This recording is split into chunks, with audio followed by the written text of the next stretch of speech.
Well, it's been a very emotional day. It's the Royals home opener 2017 with the Oakland A's in town. And there's King Richard. Got his first sign of the year. And I think we all knew, Hud, that when Giordano passed away that the emotion would come in waves. And I think we all knew that today was going to be the hardest day, and then especially when we found out his mother was going to throw out the first pitch, standing alongside Giordano's grandfather. Yep, and having only been here 6 years, and maybe some of the best baseball in 6 years we've seen in the history here, I know that there was a day unlike this ever, and hopefully we never see it again. But the Royals, it was first class how it was handled. The Oakland A's, kudos to them for standing on the sidelines for all that, tipping their cap, and it was very emotional. Now it's time to move on, and hopefully Kennedy will stay in that strike zone. So Kennedy against Minnesota on Wednesday gave up 3 runs in 5 innings. He walked 5 and struck out 5, and facing Jarrell Cotton, young right-hander for the Oakland A's. Defense was a key for Kennedy last time he pitched, and the defense came up big in the just completed series in Houston. And we'll talk about that when we come back to Kauffman Stadium.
Royals baseball on Fox Sports Kansas City is presented by Academy Sports and Outdoors, official sporting goods retailer of the Kansas City Royals. And we could not ask for a better day. Powder blue sky overhead, 71 degrees, nothing but sunshine. And a packed crowd slowly filling up Kauffman Stadium as the Royals are beginning an 8-game homestand. First 3 against the Oakland A's. The A's are 3-4 to begin the season. They had a tough year. They finished in last place for a 2nd straight season. They were last in the league in runs scored, 12th in the league in home runs, 2nd from the bottom in stolen bases. So they really want to pick it up on offense this year. Although Chris Davis, their cleanup hitter, hit 42 home runs, and he's off to a good start this year. Ready to face Ian Kennedy. Those are Kennedy's numbers from last year. That was the 9th best opponent's batting average in the American League and the 10th most strikeouts. Yep, right now in our Ford around the horn defense, we're going to highlight Alex Gordon, Platinum Glove winner, Gold Glove winner. He's done it all out there. 75th career assist yesterday off the wall. Beautiful thing to see the defense starting to come around and support this pitching staff.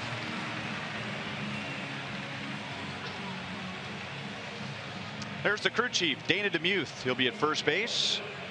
Chris Guccione is back of the plate with Mark Wegner at second base. Clint Fagan is at third.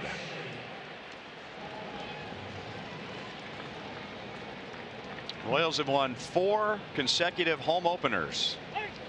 Trying to make it 5 in a row today against the Oakland A's. And Ian Kennedy is right down the middle for a strike to Marcus Semien.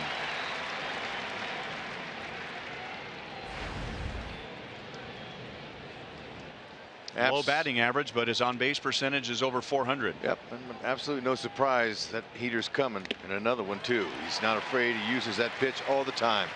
Most strikeouts on a 4-seam fastball in Major League Baseball last season. Fantastic job of keeping it down and keeping it in the park, especially the second half of the season. He's going to give up his share of home runs, but certainly did a great job last year towards the end. Just only gave up 7 home runs in 86 innings at the end of the season.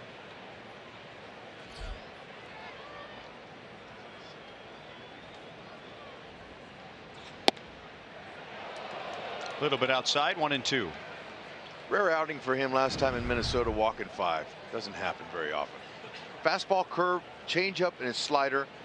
Look at how heavy the fastballs are. He gets by with it because of the rate of spin. Beautiful timing with the breaking ball. His spin rate is as good as anyone in the league. Takes off, and that was a beautiful changeup. Look at that. Did you see it? Look at that. I mean, that almost looks like a forkball, doesn't it? The way he's holding that in the back 3 fingers. That's a beautiful spot there. Started in the middle of the plate and ended up off and in.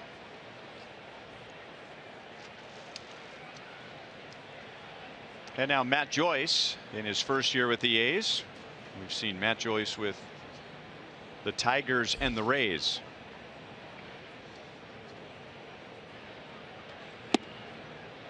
A little bit below the knees. Well, we always like to talk about the elements of the game every day, and certainly the wind and sun will play a factor in it. Wind blowing out from the left field foul pole to the right. Hold balls in down the left field line, carry to right.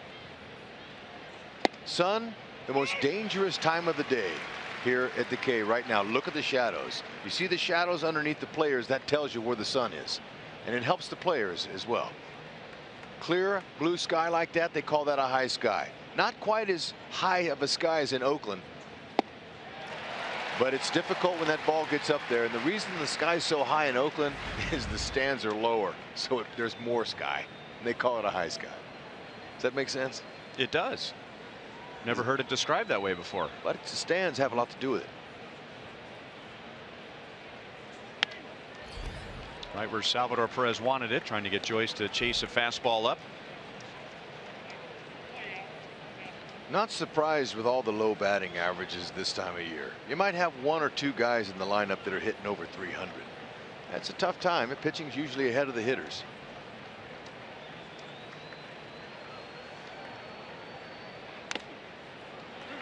Fastball's fouled away, still 1-2. Sometimes when you get off to a slow start, I used to look around in the box scores and see who were the great hitters in the game and what was their average this time of year. And a lot of them were under 100, and that helped me. Misery loves company. Oh, good spot. I used to say, look, if this guy's not hitting and I'm not either, it's okay. It must be all right. Like Miguel Cabrera. Has he gotten a hit yet? Finally got a hit. We are a week in. The greatest hitter on right-handed hitter has 1 hit.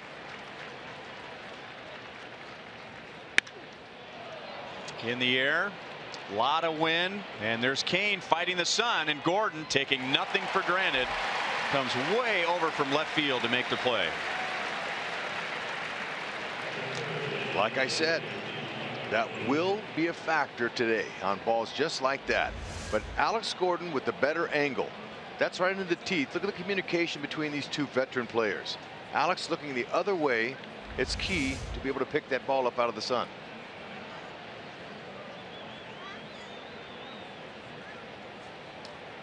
Alex is one of the best modern day players that I've seen pick that ball up out of the sun and make the catch. mainly because he turns his body towards the opposite field, and it's a difficult angle for a guy to catch the ball, but you're seeing nothing but blue sky when you turn your body. Looking away from the sun. Right.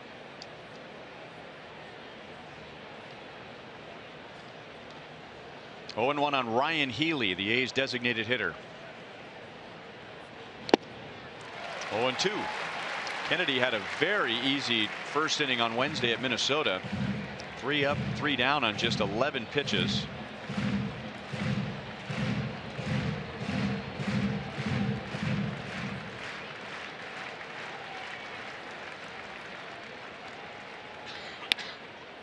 Jammed. Escobar out with Mondesi, and Escobar makes a play. Today it takes 14 pitches for Kennedy to have a 1-2-3 first inning. Alex Gordon, Mike Moustakas, Lorenzo Cain coming up.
In their 2017 home schedule.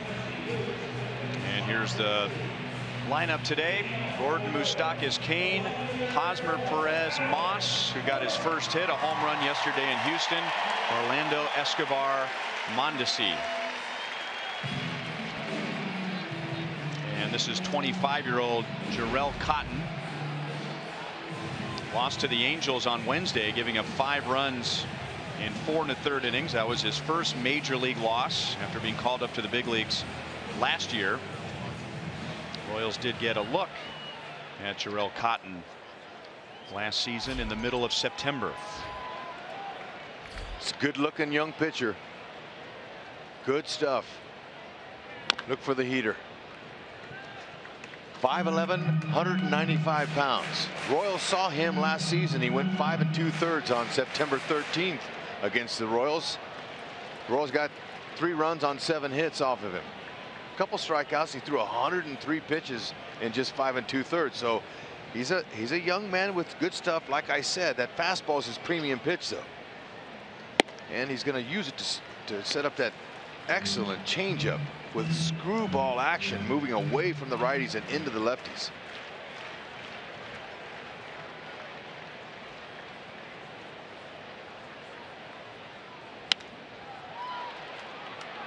That'll be into the crowd. 1 ball, 2 strikes.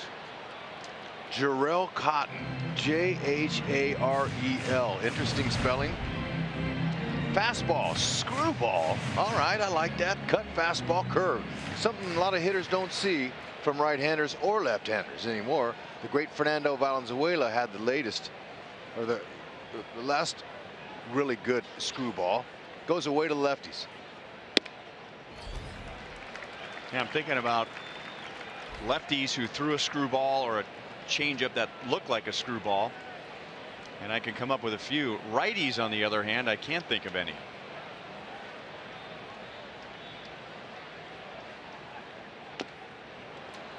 Alex got a piece of a fastball away.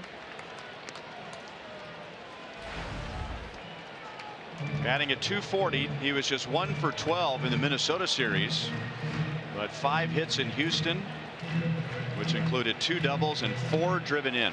Yep. 2 huge hits for the Royals late in games. Sure looks good early.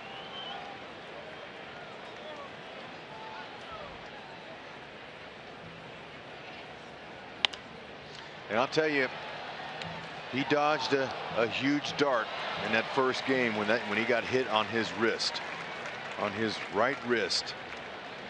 That could have ended his season right there. And thankfully, he didn't get hurt. Hung right in there.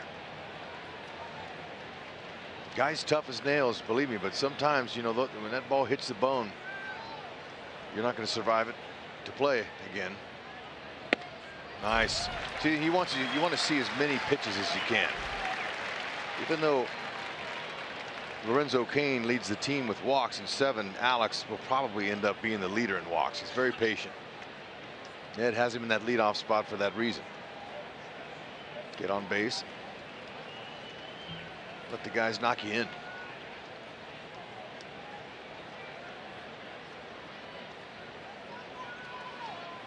Get one up in that wind. The wind today is a left-handed hitter's best friend. Up and in. Everything was away, and Alex was probably looking for something in. Still 3-2.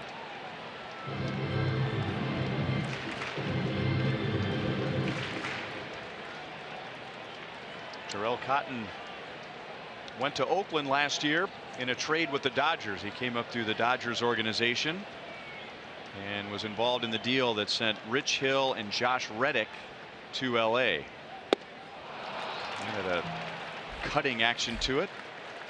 So Cotton wins a long battle, 1 down in the bottom of the first. Oakland A's defense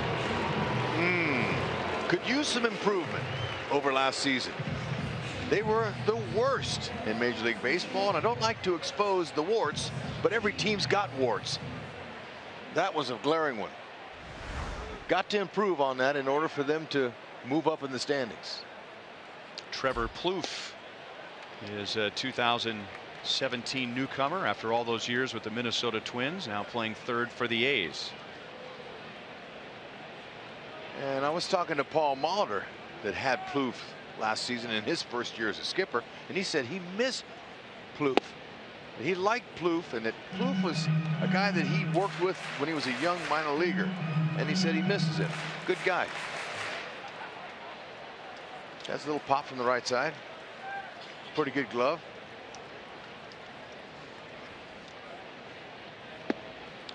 Good buddies hitting right now. Moustakas played against each other in high school, didn't they? 8 hits for Moustakas on the trip with 3 home runs.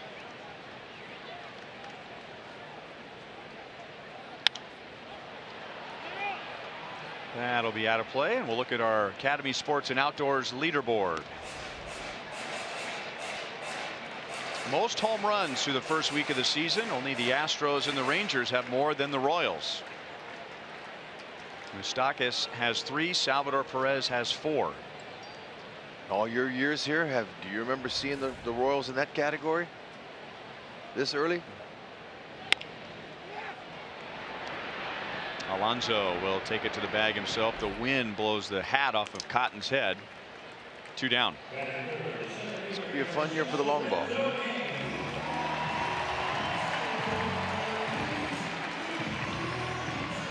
So 2 down, and now Lorenzo Cain.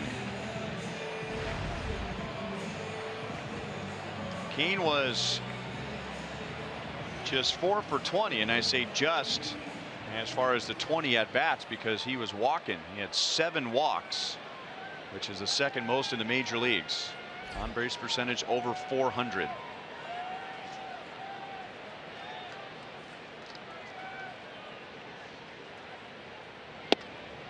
Fastball with some movement. 95 riding in on the right hand batter.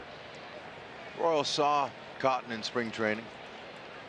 Sometimes when you see a pitcher in spring training and a few weeks later in the season starts, you're seeing the same guy but with different stuff.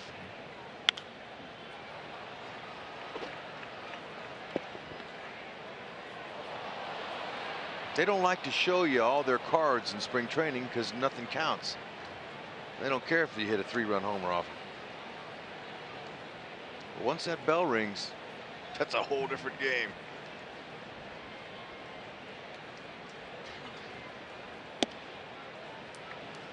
One ball, 2 strikes. We apologize for at times a screen that is shaky in your living room, but it is some kind of windy, and our guys out in center field are doing the best they can to hold that big heavy camera steady. We put all of our strong guys out there in center, and Donnie's in right. Can't forget him. He's got some muscle.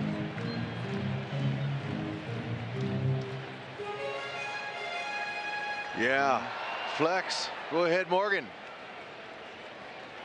Thank you for your service and good your work. Stance. Way to go. Yeah. Good athletic stance. Good balance. Pitch was up. And Kane is on with 2 outs. Vogt, I think, wanted that pitch to be a little higher than it was. And Kane did a great job of getting on top of it. Sure did. Look at Vogt. He's saying get it up there, but don't leave it there. Now he's fortunate he didn't get the back underside of that. Now he could have lifted that out of here, but that's square. Nice contact. Oh, that feels good for a hitter.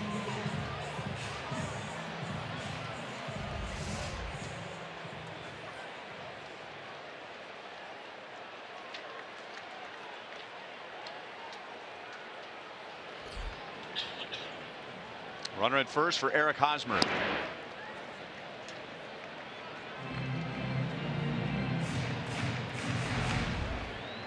Locane with the little hit speed off of his bat at 107. That's how good it feels. And you barely feel that, by the way.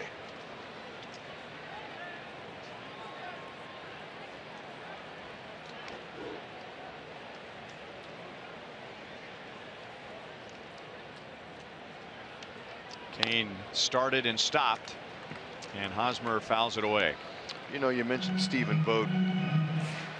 He's been around a long time, but I look at his service time. He's in just his 4th major league season. Seems like he's been around a lot longer than that. Well, he was 27 years old when he got to the big leagues. So it took him a while, but quickly became an all-star caliber player. He's from Visalia, my homie. And how about this beginning to your big league career after all those years in the minor leagues? Stephen Vogt went 0 for 32. And then, of course, according to script, his first major league hit was a home run. Hosmer sharply hit to Simeon, and Alonso pulls it out of the dirt. Beautiful day in Kansas City. Beautiful ceremony before the first pitch. John Mayberry, Mike Sweeney, Royals Hall of Famers honored, and of course the tribute to Yordano Ventura.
lead off. Kia puts us in the driver's seat. And only Mark Trumbull and Nelson Cruz hit more home runs in the American League than Chris Davis. 42 in his first year with the A's. He also drove in over 100 runs.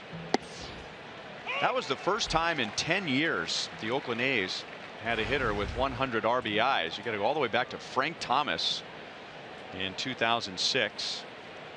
Davis had hit 27 home runs the year before with Milwaukee, and then 42 last year. 1-1 against Kennedy. And you're looking at him saying, well, you know what? He doesn't look that big. Yeah, at 5'11", 192 pounds, he generates a bat speed. Believe that. Look at those wrists. Look at the forearms on that guy. Good, strong lower base, but he stays short with his swing. Mondesi slides on the grass. He made that look easy.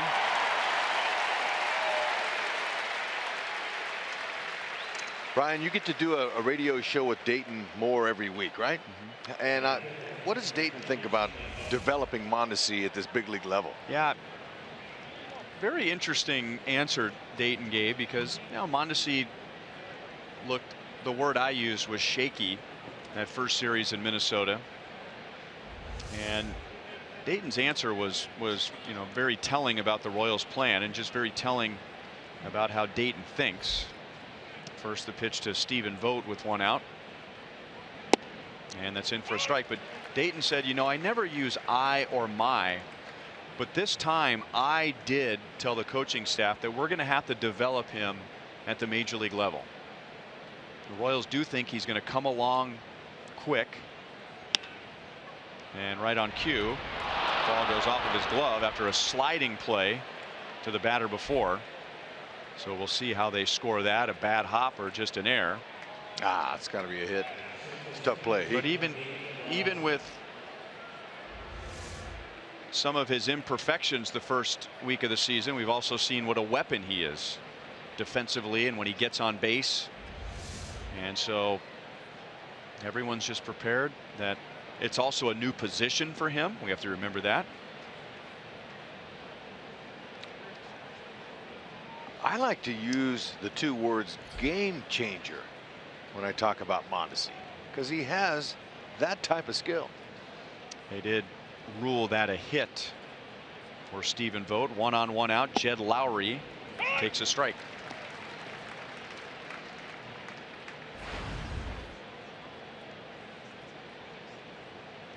For an Oakland A's team that's supposedly in a rebuilding stage, they got a lot of veterans in their lineup today, don't they?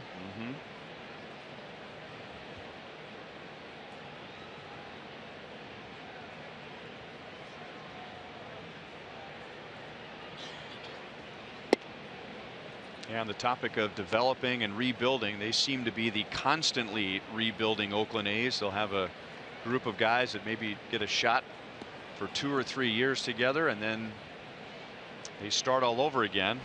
There's their manager, Bob Melvin. The A's last year finished in last place for a 2nd consecutive season. They had gone to the playoffs the 3 years prior to that.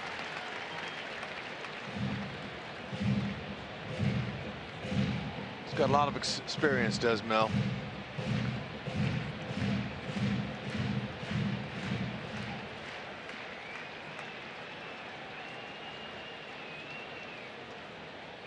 One and 2 on Lowry.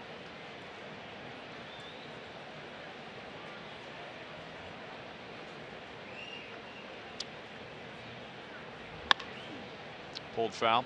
The A's also had to play a lot of young players last year, and Royals fans can relate to this. But the A's used the disabled list, a franchise record, 27 times. And it's not much better for them to begin this season. They currently have 6 players on the disabled list. So they weren't even playing with the roster they were planning to play with last year.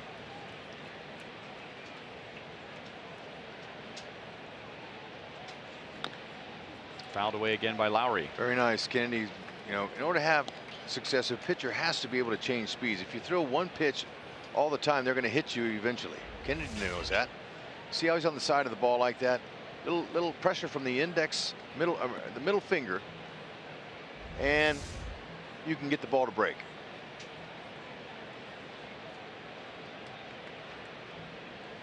Key is to stay behind it, not on the side of it, around it. It flattens out.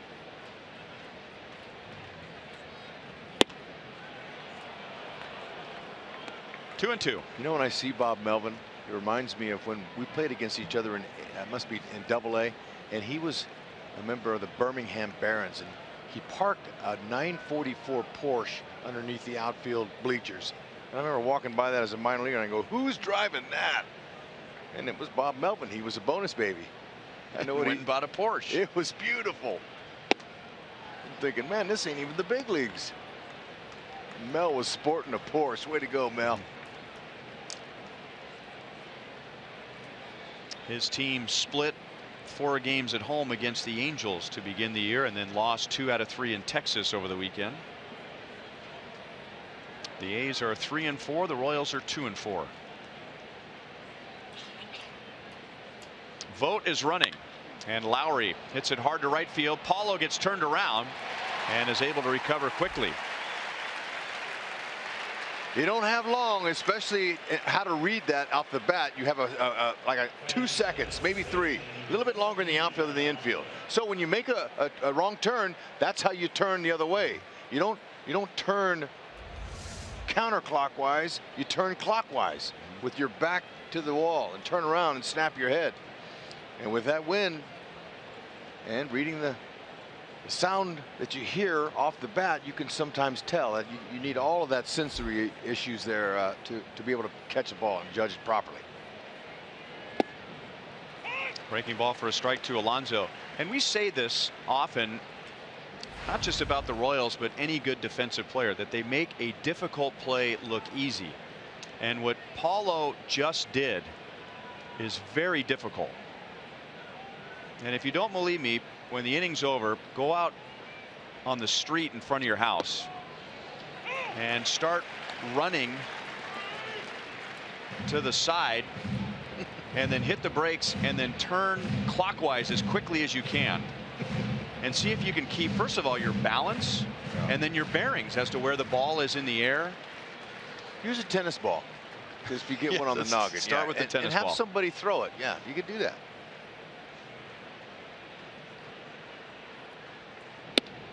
1-2 on Yonder Alonso. Let's check him out. On the line. Tough one, especially with a little topspin on it. See how easy he made that look? And sitting with some fans out before the game at a sponsors party, Fox Sports Kansas City. The fans were talking about how easy the players make it look, and I go, you're right. And if you've never played it before, you're thinking you can do that. They make it look so easy. It's not. It's very difficult. Now Kennedy seems to be laboring a little bit with his tempo. Seems like he's taking a lot of time in between his pitches. And that's okay. He's getting the job done. But if you look around the infield and watch the infielders, they had their head down, they're kicking the dirt. Everybody's kind of, you know, passing the time here. 3-2.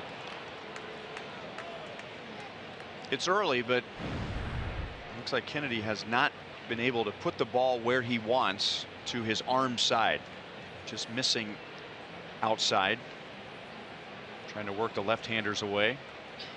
See, you kind of, you know, kind of looking around, kicking the dirt, looking in the stands. See, scratching your leg. Kind of, you know, they lose a little focus when a pitcher takes time.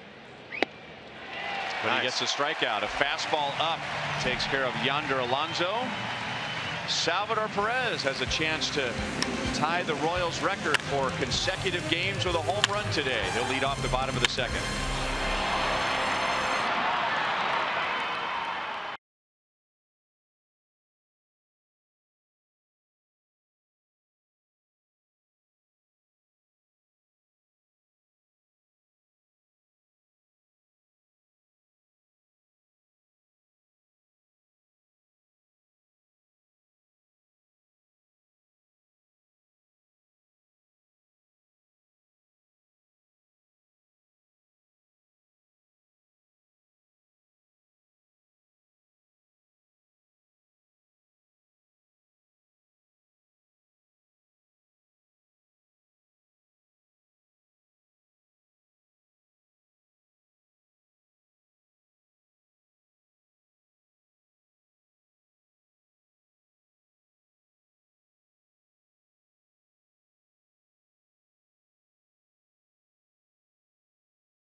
Light fountain bar. No score to the bottom of the second inning. Here comes Salvador Perez, and we look at our Kubota power stats for today. Salvi has homered in 4 consecutive games. If he homers today, he'll tie Mike Sweeney, the Royals Hall of Famer, who homered in 5 straight games back in 2002.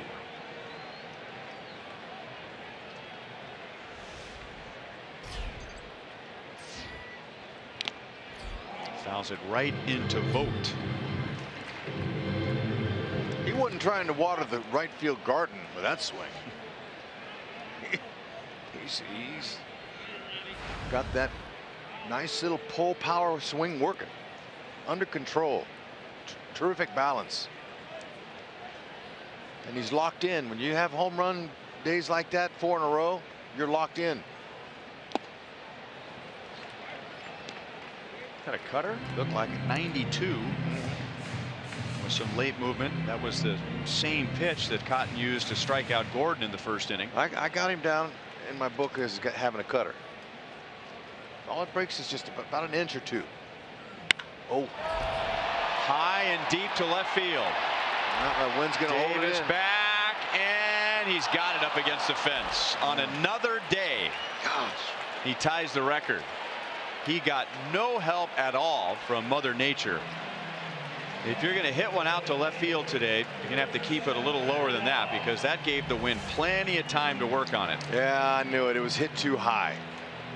Davis had plenty of chances plenty of time to look at the wall, see where he was, and that ball was 2 feet shy of tying Mike Sweeney's consecutive home run record.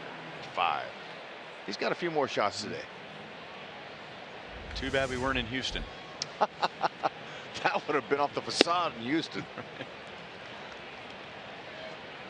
Good try. And now Brandon Moss, the former A's player, got his first hit yesterday for the Royals, and it was a timely one, hitting a home run in the top of the 9th inning against Chris Davinsky. That put the Royals in front 4-3. The Astros tied it in the bottom of the 9th and then won in 12. But now Moss doesn't have to worry about his first hit or his first home run. He's gotten both out of the way with one swing. You were doing your daily radio show with Ned when he walked by. I didn't get a chance, and I looked at him. I looked at him and I gave him the wink and the thumbs up. Nice hit. He made his hands in a prayer and looked up to the sky. He said, "Thankfully, I got it."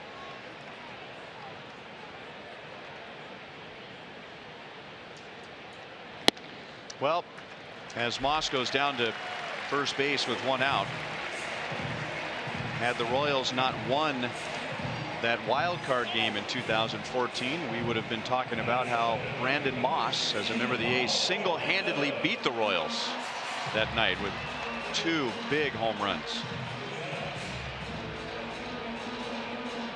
He says that game goes down as one of his best, but he has some bittersweet feelings about that, and undoubtedly so. Paulo was 3 out of 21 on the trip. 2 runs driven in, 2 runs scored.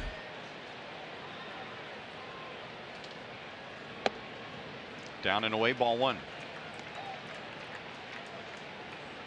Oh man, the smell of baseball is in the air now that we're home. Beautiful. Look at the crowd. Oh man.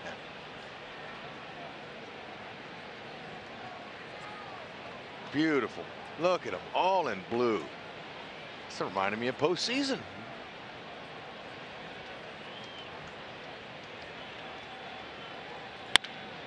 On the ground to third. Plouffe over to Lowry, over to Alonso. So Paulo hit it hard, but right at Plouffe, and Cotton sees only 3 Royals in the second.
uniforms all season, and that banner is up on the Royals Hall of Fame in left field. Let's go down to the field and welcome in Joel Goldberg. Well, Ryan, like so many of the Royals, Salvador Perez says that they lost not just a teammate in Yordano Ventura, but a brother, and that really rang true for Salvi. He said that when Yordano died, it was the third time that he had had that awful feeling of loss in his life. And Lorenzo Cain gonna fight the sun on that one. But in the case of Salvador Perez, and he hadn't talked about this much, but he told me that when he was about 13 years old, he had an older brother and a younger sister, and his older brother passed from a heart condition at about 17 years old. Shortly after that, his younger sister died of that same heart condition. He says that he was lucky enough that he never had that heart condition, an only child now, but saying that when Yordano passed, it was really the third time that he lost a sibling. I had never heard that story before.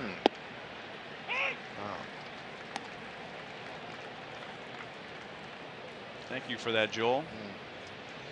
I think we all just, when we saw Salvi and saluting his mother when he first got to the big leagues and she'd be visiting from Venezuela, we all just kind of assumed he was an only child. Rajai Davis is on with one out. That's the second hit for the Oakland A's.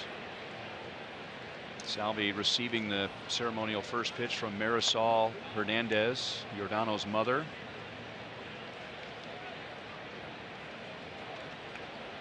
Salvi was in the Dominican Republic for Yordano's funeral, one of the pallbearers. He spoke to the crowd at the cemetery.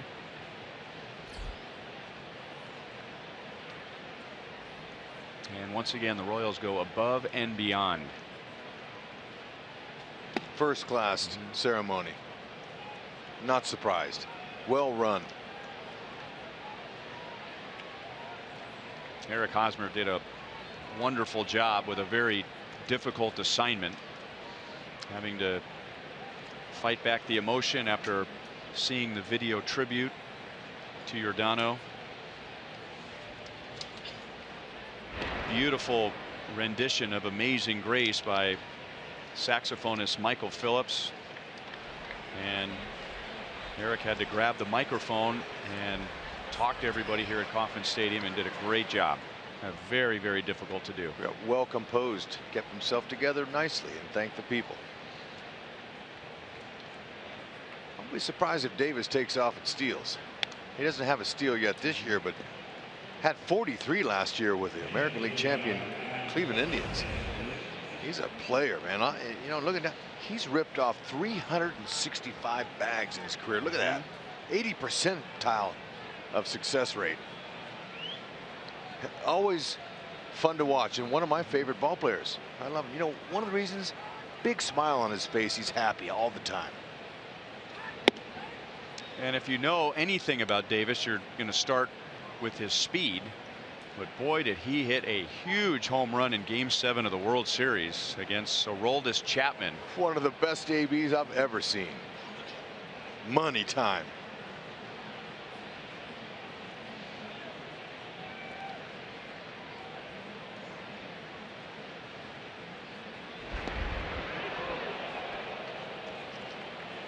He's in his 10th year this year. Looks like coming into the season he's got 9 years and then 167 days in the show. Pretty good to lead the league in stolen bases when you're 36 years old. Better believe that. He takes great care of himself. And he's got 3 or 4 more years left in him.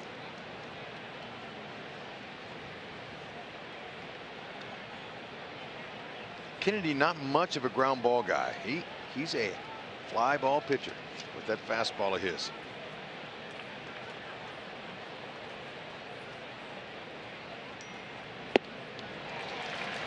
Changeup that was up. 2 balls, 2 strikes. Kennedy threw a changeup in the first inning that struck out Marcus Semien. Amazing how he really splits between the middle finger and his ring finger, almost like a split finger with the changeup grip. Most guys hold it in the last 3 fingers. Ooh, good pitch. Foul tip and a strikeout.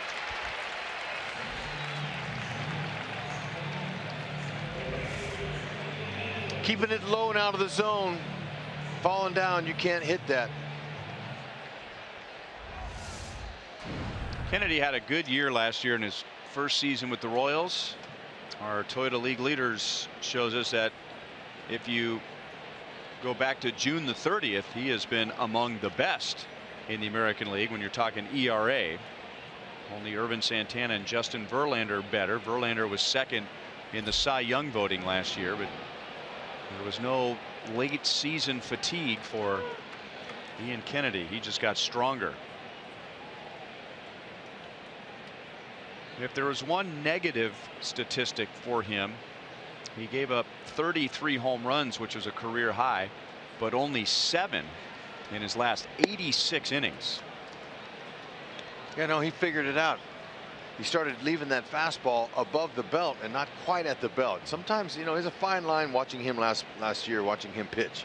That fastball, he gets a lot of swing and misses and a lot of foul balls because it's just up. But if it's around below the belt, just under the belt, it's hittable. 1-1 on Matt Joyce. He flied out to left field in the first inning.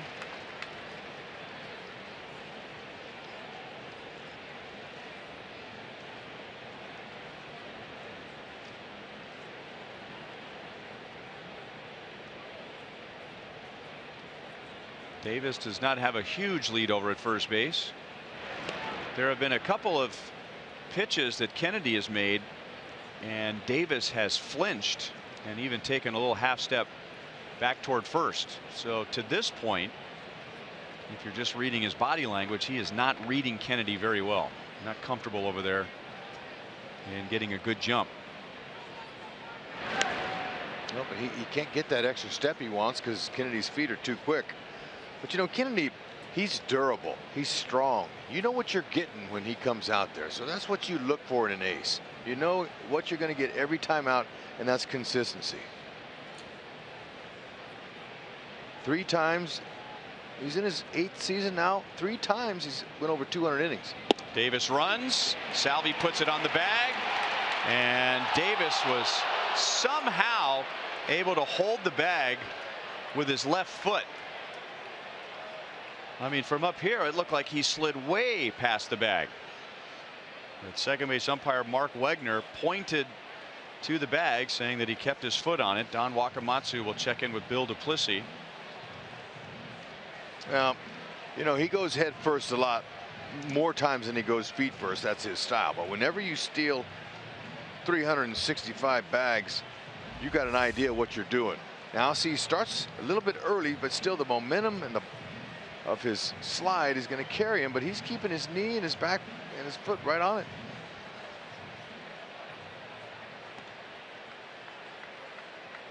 I think the Royals want to see that when his left hand came off the bag, had his foot touched second base yet. So no challenge. Runner in scoring position, and now Joyce hits it into right center field. It's slicing away from Kane, but Lorenzo runs it down. Hang with him, Joyce. That is beautiful. Watch Lorenzo Kane with those long strides track that liner down. I mean, that was a nice line drive off the bat. Joyce thought he had a knock and a stake attached, but more Royals D.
in the top of the third inning.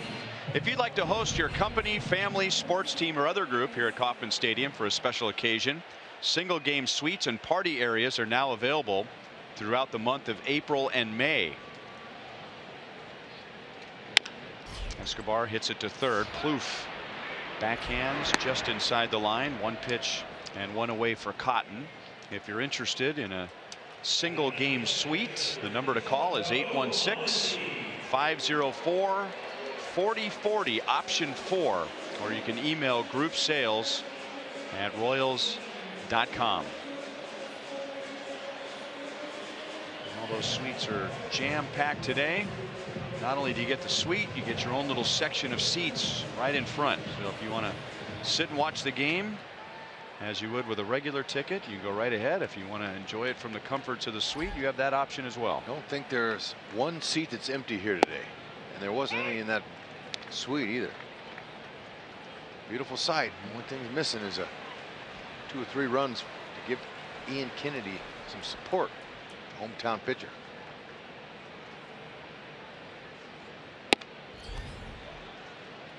One and one on Mondesi.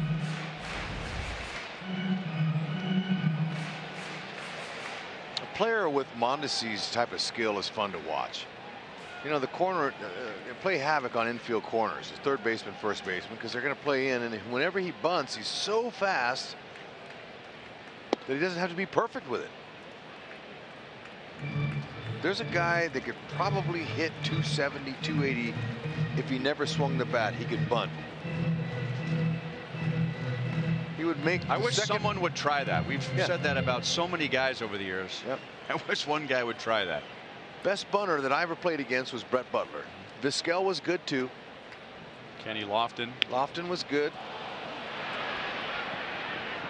See, he has the knack from both sides of the plate, and even though they know you're bunting, that's what made Brett Butler so good. I remember I was defending him at third one time in Dodger Stadium, and I was way in on. I was 20 feet in off the grass. I mean, breathing right down his throat, thinking he won't bunt because I'm taking it away.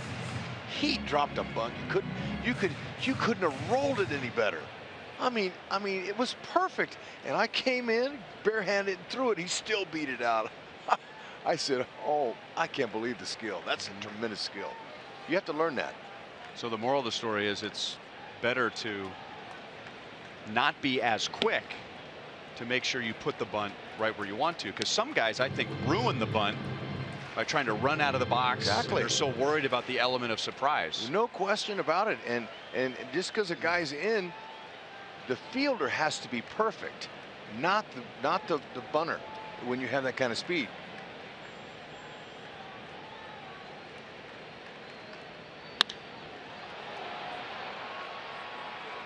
Matt Joyce fades back. The wind pushes it near the warning track. 2 down.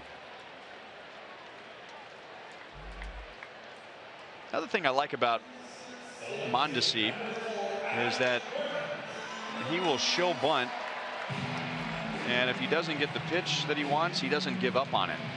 You know, some hitters, they think they have ruined the element of surprise, and if they don't get the pitch they want on the bunt, then they just give up on it for the rest of the at bat. Exactly. Well, he gets it. He knows how fast his speed is. He knows what kind of player he is. 2 down to Alex. And there's that cutter for a strike. A cutter that was in on Alex. Struck him out in the first inning. And after 1 strike, the A's shift. First, we saw all of the exaggerated shifts. So you think, well, what's the next wave of shifting? Well, now the shift will change depending on the count.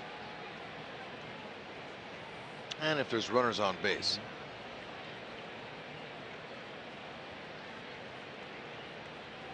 So you got Alex, who dropped down a bunt in Houston. So Plouffe, the third baseman, stays on the left side. Cotton throws a strike. It's 0-1. So the A's are thinking he has 1 strike on him. He's probably not going to bunt. Now we'll shift the third baseman over to the right side. Lowry has to run in from right field and throws out Alex. 3 up, 3 down in the bottom of the third. Gorgeous day in Kansas City. Home opener. No score.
front of them on Thursdays, they would be in Gordo Nation. And remember, for only $35, you get a seat in left field. This limited edition Charlie Hustle brand t-shirt and an Alex Gordon big head. Royals.com/theme tickets for Gordo Nation. It'll be the Royals and the A's this Thursday for our first Gordo Nation. Ryan Healy fouls it away. Although there is the probably not in this ballpark. Well, maybe if Brandon Moss is out there, there's the possibility that Gordo Nation could be right field for a few games this year. Fans will have to keep their heads up.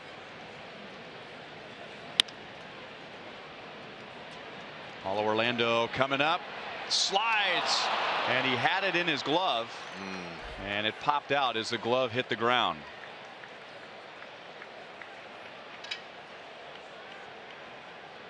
And the wind was doing him no favors. No, but he'll tell you, man, if I'd just tighten those strings at the end of my glove today, it might have stayed in there. But, you know, an outfielder glove, the looser, the floppier it is, sometimes the better.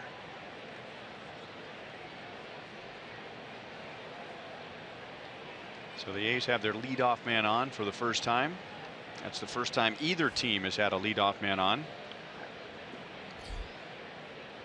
And up comes Chris Davis.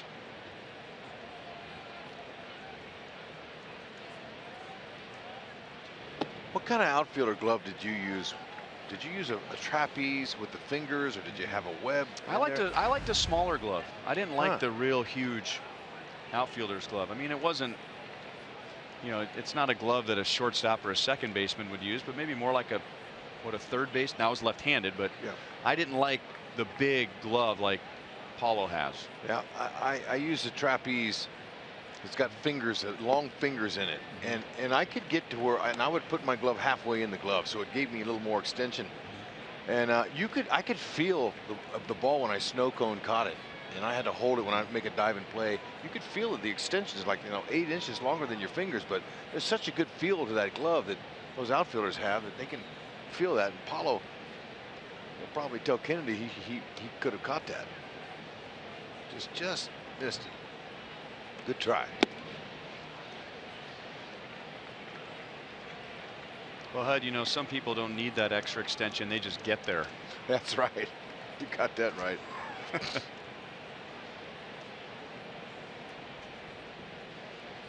3-0 on Davis, and you know, with 42 home runs last year, he has the green light. So this is not a free strike for Ian Kennedy.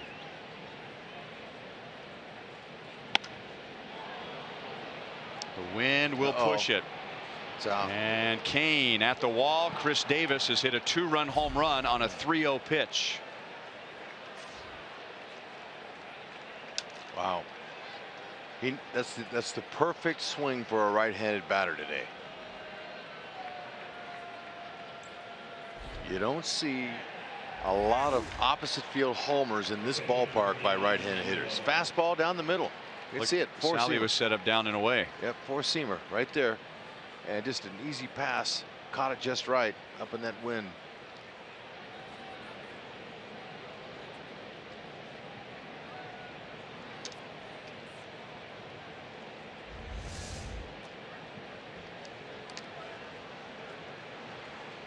Number 4 for Davis, tying Salvador Perez.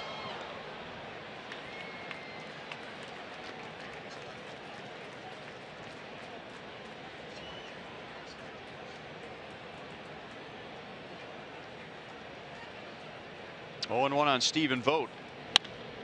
And there's a base hit to left field.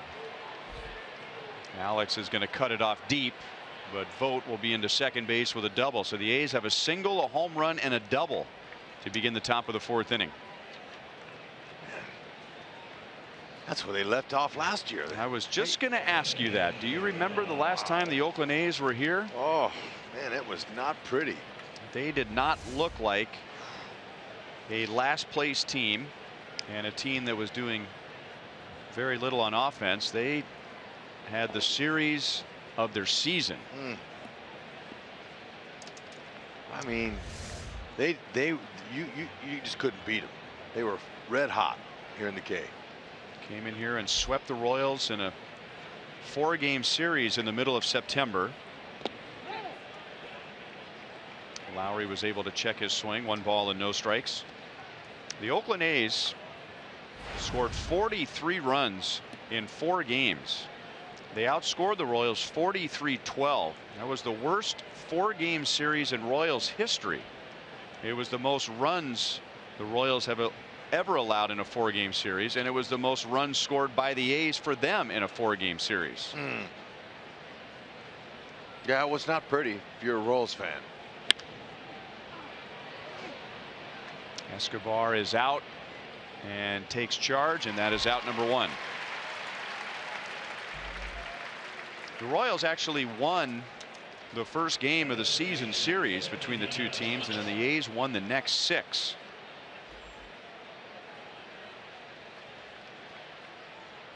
So don't tell Ned Yost and the Royals that that's not much of an offense over there in the third base dugout. They can swing the bat, and Kennedy in this innings just found a little bit too much of the plate.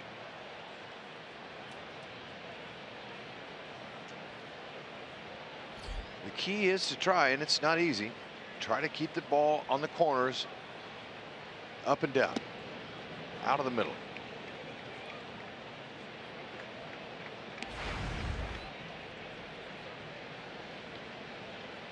Yonder Alonso struck out swinging to end the 2nd inning. Kennedy has struck out 3. And I think that speaks for a lot of people who are here today.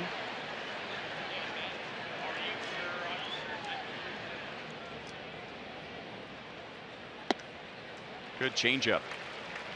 Kennedy's had a good feel for that pitch in the early innings today. Yeah, that's been his most effective pitch. Look at that. See how it starts in almost on the inner half of the plate and fades away another foot. It's a good fading pitch, a fader.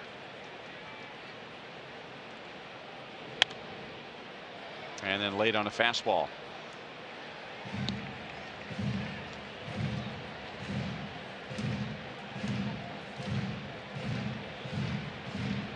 Stephen Vogt doubled after Chris Davis hit a 2-run home run on a 3-0 pitch in this inning.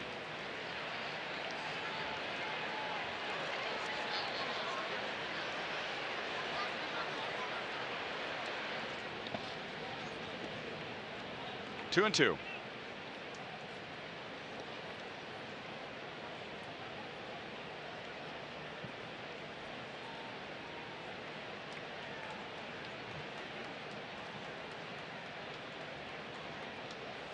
Talked about the 7 games the Royals and the A's played last year.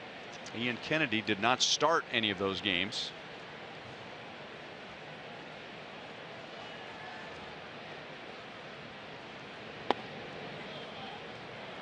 Three balls, 2 strikes.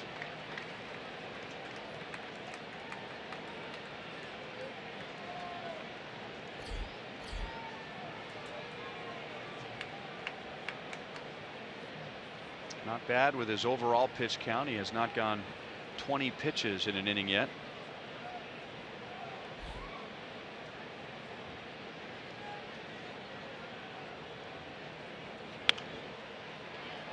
Probably chase ball 4.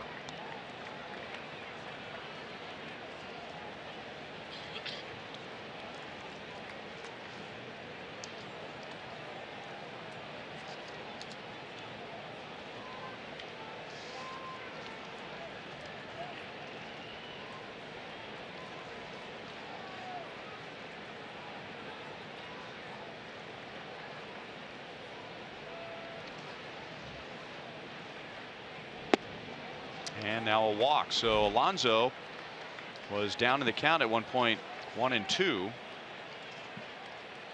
So he's at first, and Dave Island's going to go out and have a chat with Ian.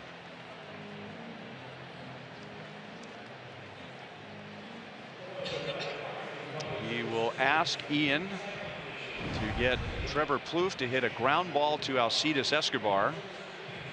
Every time the Royals turn a double play, the next day McDouble sandwiches are only $1 at McDonald's, and that's all season long.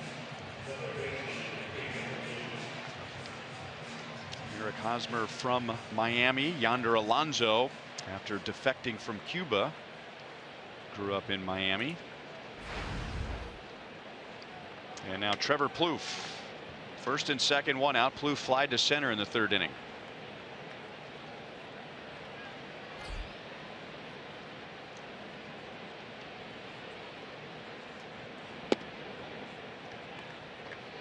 One and 0.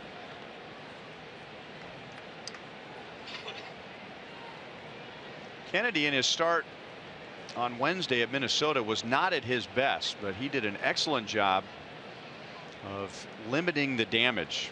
Remember, he had 5 walks in that game. Yep. Good damage control. Kept the Royals in the game. In the end, Minnesota ended up running away with it. They won 9-1, but with 5 walks, Kennedy allowed just 3 runs in his 5 innings. Keeping the team in the game is the premium. That's what you want. And he does that very well. Thought Nate Carnes did a good job of competing yesterday. Yep, I do too. 2 different innings. He had to work around 2 hits. Another inning, he had to work around a couple of walks. Defense helped him, but you know, he said before the game that he was going to pitch to contact, use that great defense out there, and he did.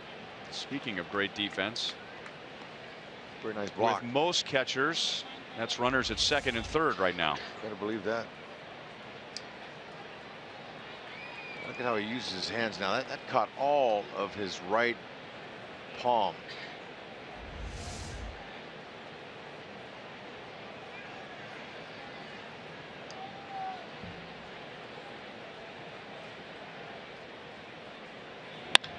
Ground ball right to Escobar. Just like Dave Island told him. 6-4-3, and Kennedy really had to fight it in the top of the 4th inning, but only allows the 2 runs on the home run by Davis. Beautiful.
Kansas City is brought to you by the Missouri Lottery. Every ticket played gives back to Missouri schools, so play it forward with the Missouri Lottery. By Menards, save big money at Menards on all your home improvement needs. And by Ford, going further so you can. Chris Davis, who hit 42 home runs last year, has 4 this year. And on a 3-0 pitch against Ian Kennedy, hit a 2-run shot in the top of the 4th. And now Mike Moustakas makes a breaking ball for a strike to begin the bottom of the 4th. Jarrell Cotton got Moustakas to ground out to first in the 1st inning. Jarrell Cotton doing a great job. of mixing his pitches, not giving the Royals too many fastballs to hit. He's throwing that changeup. It's looking like a screwball a little bit. He's using his slider, his cutter. Cutter's been an effective pitch. It's cutter, slider, and a big curveball. 90 to 95 with his velocity. In spring training, he threw a lot of fastballs. But it's typical of the regular season for the pitcher to start using more of his breaking stuff. Especially when Cotton knew that he probably would pitch against the Royals here in the first week of the season.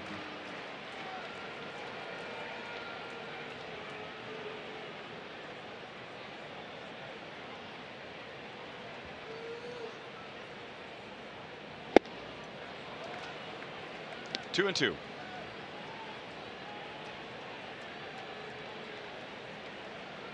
Royals have a single and a walk for their only runners in the first 3 innings.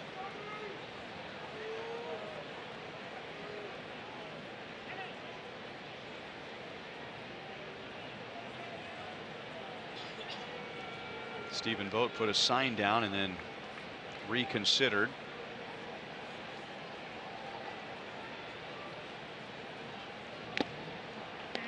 Out of Vogt's glove. Still 2 and 2.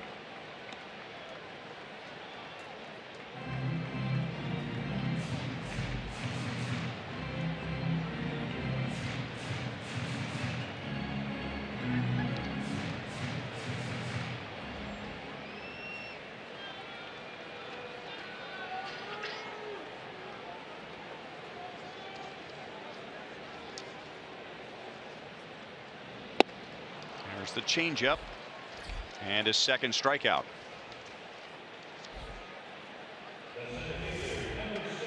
Now he's going to use that changeup. Look at how he turns it over. See at the last minute how he turns it, makes that have a screwball like effect to it.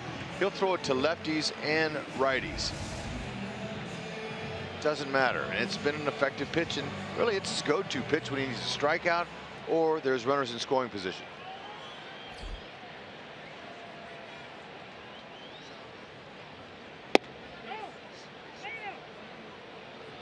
No swing. Ball 1 to Kane. He has the Royals hit with a single to left field in the first inning.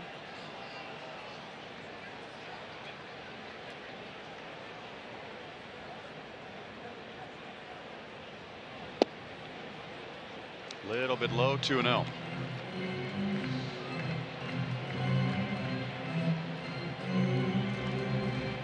Lorenzo did not reach base yesterday afternoon in Houston.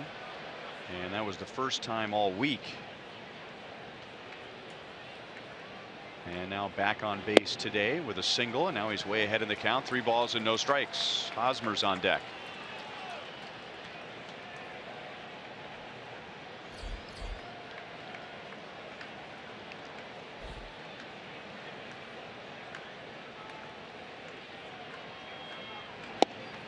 And that's Cotton's second walk. Both have been 4-pitch walks.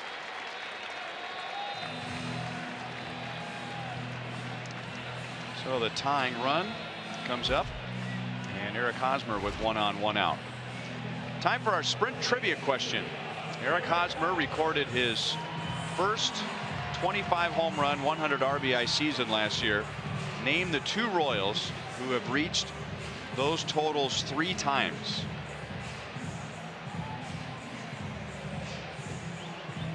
'25, 100, 3 times.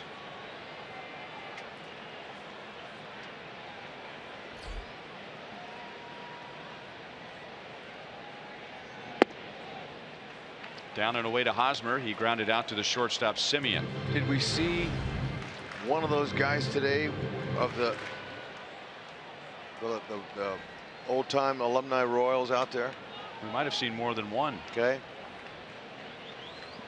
I'm going to go with Big John. Big John Mayberry.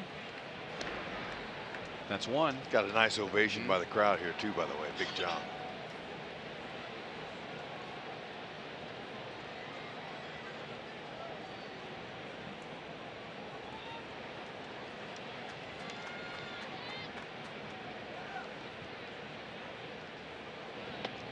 And now Cotton's miss was 6 in a row after striking out Moustakas. He's getting into the trick mode now. He's trying to trick the guys. You know, he's staying away from his fastball because he's getting some swing and misses by the Royals with that changeup screwball and a curve.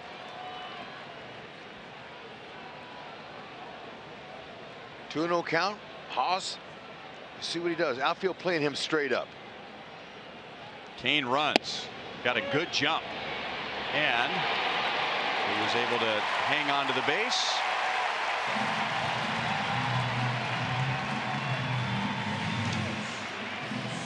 And is number 3 for Lorenzo Cain. Very nice. Good jump. That's where you get that steal most of the time, is when you're on your takeoff. Kept that left hand on the bag the whole time. Royals struggling a little bit with runners in scoring position this year, just hitting 176 so far.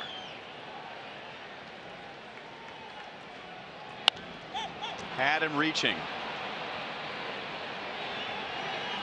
And Alonso comes down from first to make the play.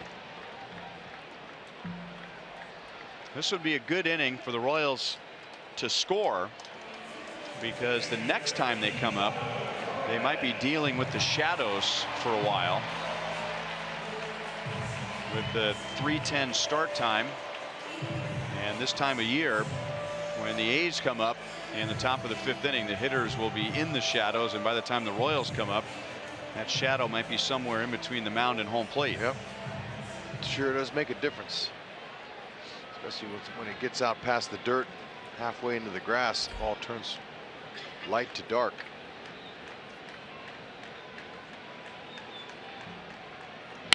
Salvi pulls it foul. He just missed hitting his 5th home run. Back in the 2nd inning, hit it very high, and with that crosswind, the wind did him no favors at all, and Chris Davis made the play up against the chain link fence.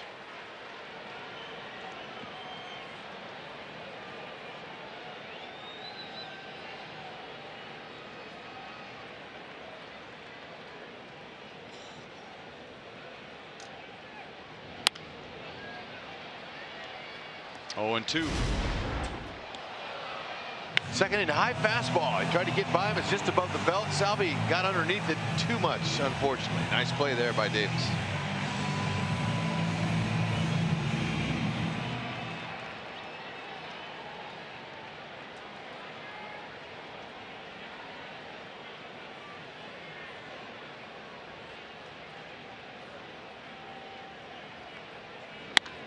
On the ground to Plouffe. He is on the money, and that's the inning. So Cotton pulls it together after, at one point in the inning, throwing 6 consecutive pitches out of the strike zone.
Join us here at Kauffman Stadium every Wednesday home game, and that'll be the next Royals home game. It's student night. Only $10 with your student ID. You'll enjoy a happy hour special at the Boulevard Hop Stop concession stand as you listen to live local music on the Outfield Experience stage before the game. Royals.com/student night for the full list of bands and for tickets.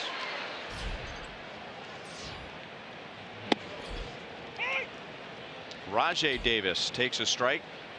He's singled with one out in the third inning. He's the number 9 hitter. Jason Hamill, by the way, will pitch the game on Wednesday. Jason Vargas on Thursday in this series with Oakland. Off the end of the bat, and Mondesi scoops with his glove to get Davis. How about the ground that he covered Mondesi, the speed, and then after he shuffled it to get Davis, his momentum carried him almost all the way to the Royals dugout. I didn't think there's any way they're going to get Rajai Davis, one of the fastest in the game. Look at this. Oh, very nice. The A's were thinking about challenging, but they got him. Back of the glove. What a play. It's all speed here. Speed on speed.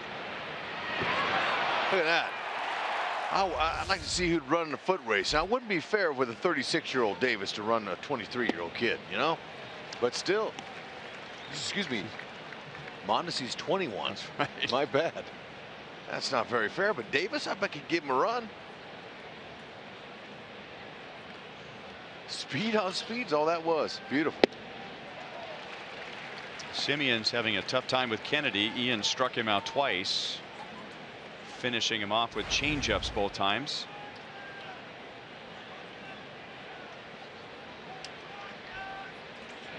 It's 2 nice plays Mondesi's made today.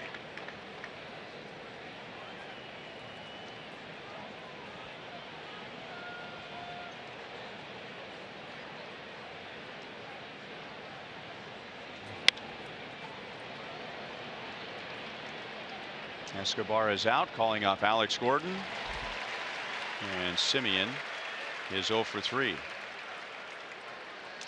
All right, our trivia question. I'm going to throw some guesses out there. I'll say Mike Sweeney. All right. 2. How about Danny Tartable? Wow. He wasn't out there. All right, we got him. Good job, partner. We got him. Big John. Dave Holtzman is devastated. Just devastated. I loved the ovation that the alumni got today. There's Big John, Royals Hall of Famer. Oh, what a guy. That's one of my favorite parts of the home opener is the ovations that the alumni get when they are announced before the players are announced. Oh, it's fun. It's fun to get, to look at when you're standing next to whoever you're coming to the game with and look at each other and say, and share your memory of that player. That's part of the fun there.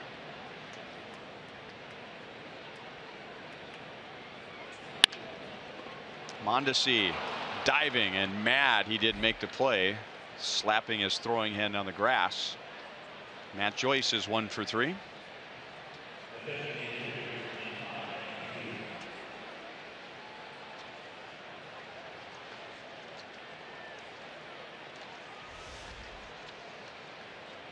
George Brett, John Mayberry, Danny Jackson, Duke, Joe Randa, Joe Vitiello, Jim Eisenreich. They're testing us here. Rod Myers, Trainer, Paul McGannon.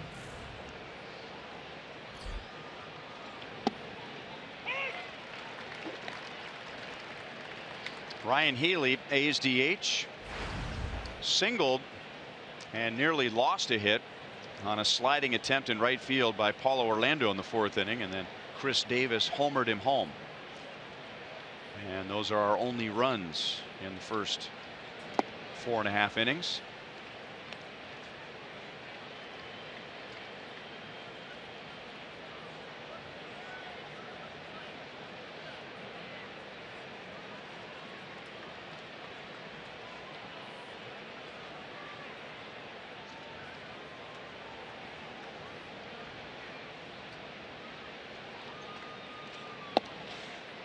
2-1.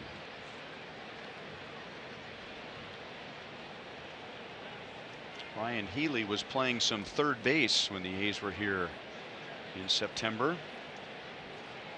And then Oakland went out and got Trevor Plouffe as a free agent during the offseason.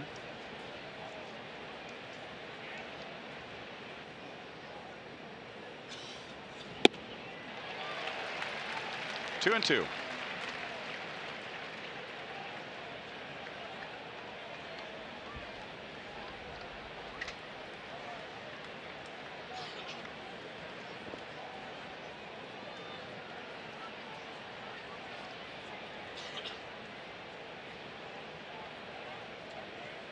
Kennedy has struck out 3.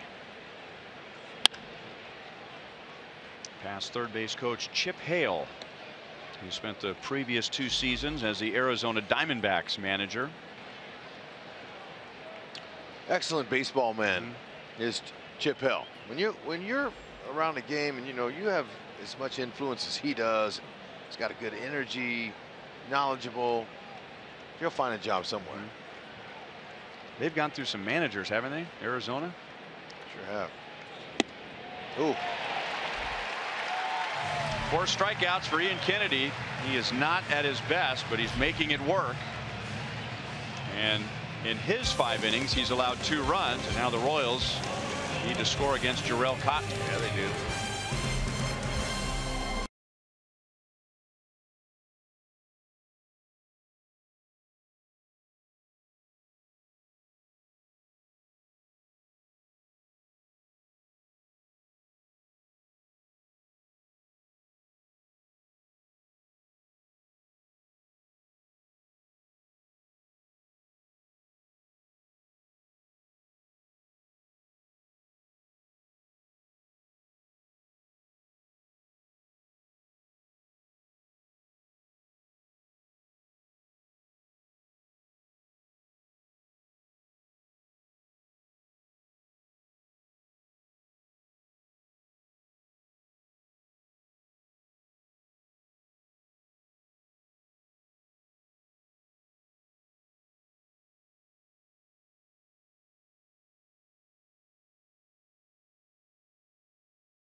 Pulled him out of school today. I'm saying that there was a very good excuse that was made. Well, he looks like he has signed up for Slugger's Blue Crew. So parents, get the little ones ready for this baseball season. The kids will get a Blue Crew jersey, a flat bill cap, special edition earbuds, Royals eye black, 2 home game ticket vouchers, and more for just $30. And you can sign them up right now at Royals.com/Blue Crew. There will be a lot of absence notes accompanying kids to school tomorrow. Brandon Moss leads off, and he takes high, and we're going to go to Joel. Well, Brandon Moss finally has his first hit. He was hearing about it from his teammates as other players around the league got hits. Pitchers like Madison Bumgarner, who had homers and RBIs, and guys like Michael Wacha, pitcher from St. Louis. His teammates would come in and say, Brandon, this guy also has a hit. Well, finally, that first hit yesterday as a Royal breaks an 0-for-11 streak, and it's a go-ahead home run. He said, hey, I give myself enough grief, but you know what? Hopefully you're not going to hit 0 on the whole season, so just keep working at it. And he said, I've been through it before. 1 year, he said he started 1 for 15, looking it up. That was 5 hitless games to start the 2011 season. This one yesterday came in game number 4. He said the key, just try not to press. Well, now he has the shadows to deal with in addition to Jarrell Cotton's screwball.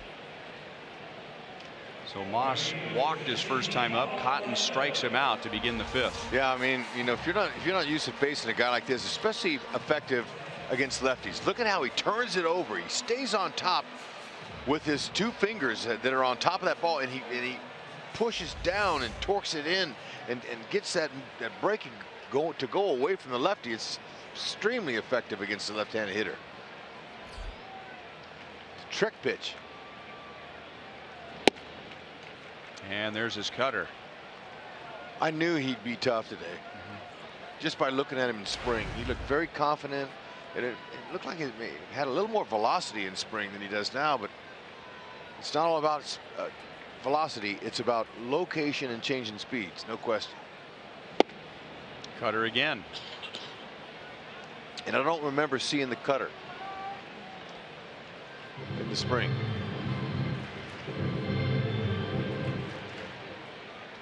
So the hitter in the shadows, the pitcher and the backdrop in the bright sunlight. 3-pitch strikeout.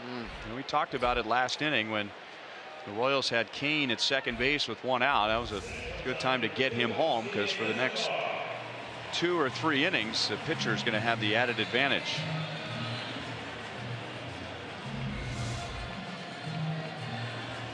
Couple of bloops and a blast is what it's going to take today. I don't know.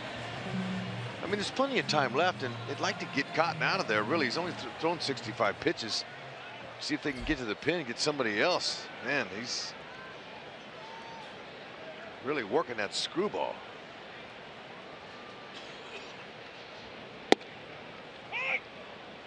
Oh, 1-1 to Eske. He grounded out to third in the 3rd inning. Eske hit .360 against the A's last year.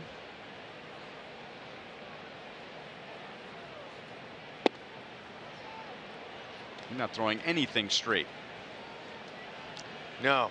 And, you know, if you're going to have any success, you're better off choking up on the bat and just trying to put the ball in play, finding a hole.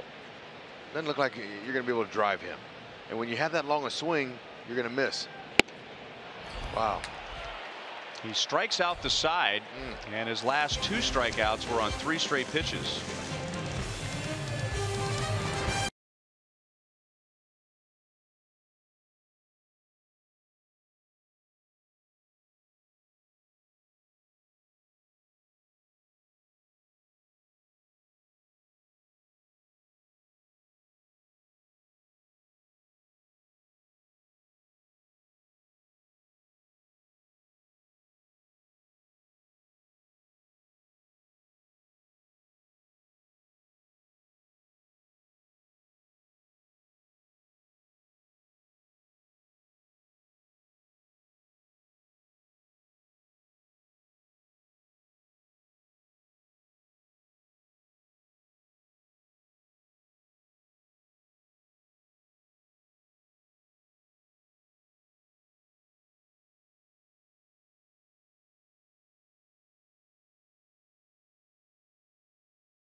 Home run.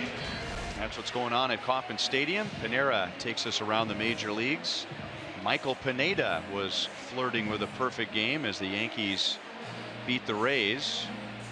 Detroit, behind Justin Verlander's 14 strikeouts. He was not the winning pitcher. Detroit won that late. The Tigers are 4-2. Seattle is 1-6 to begin the season. Davis hits it high on the first base side. Should stay in for Hosmer, and he's got it. He was fighting the sun, and then he knew the railing of the dugout suite was approaching. I bet if you asked Kennedy the last time he faced Davis, when it was a 3-0 count, as we watch Haas make a very difficult play look easy, battling the sun and the wind. You ask Kennedy if 3-0, if he could have a redo on that, he wouldn't throw a ball right down the middle. And that's been the difference.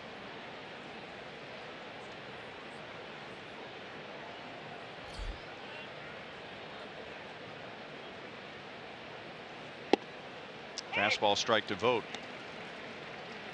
And it was not where Salvador Perez's glove is set up. And it's interesting when you see a ball that's driven to the outfield, either to the gap or maybe over the wall for a home run. How many times when you watch the replay where the pitch was not where the catcher's glove was? A lot. Rarely do you hit a pitcher's pitch out of the ballpark. And rarely does the catcher set up right down the middle with a fastball. But at this level, command is premium. These guys are best in the world. So, I mean, hitters are too. So they're trained to hit mistakes.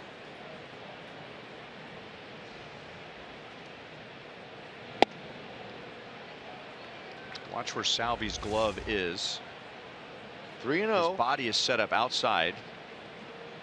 Home run hitter, 3-0. Sometimes they'll take a green light, and he got it.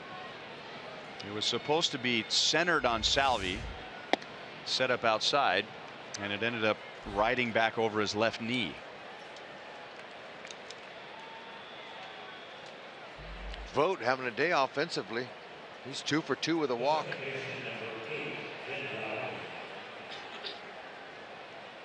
And now Jed Lowry.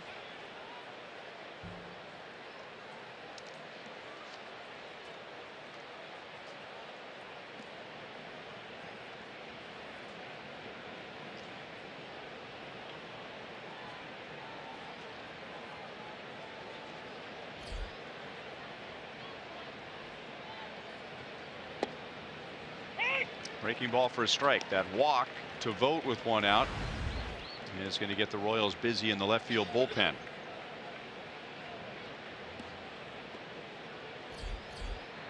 And it'll be Peter Moylan.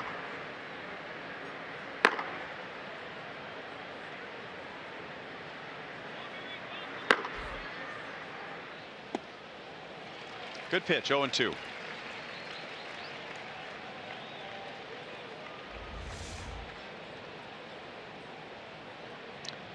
I need to talk to him about that changeup grip. It's almost like a split finger, but it doesn't have the action that a true split finger has. A split finger is going to go pretty much straight down. Changeup's designed in the back 3 fingers to tail away to the lefty into the righty.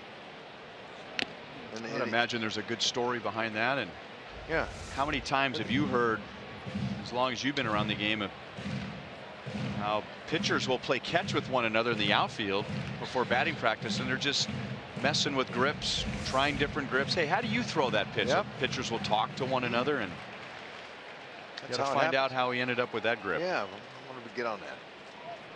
Not tomorrow. Maybe Wednesday. We'll get to the ballpark.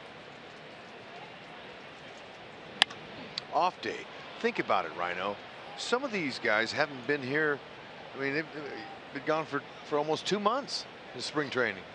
And so they get 1 off day tomorrow. Maybe some of them don't have a place to live yet. They get 1 whole day to find a place to live, unpack your bags, and get stuff out of storage. I mean, it's a busy day for the players and the coaches.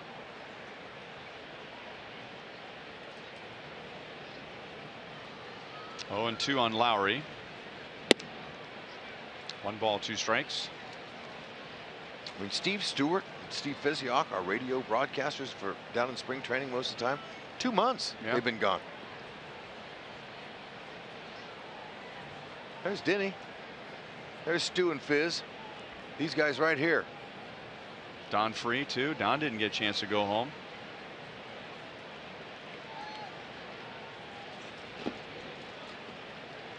Two and two.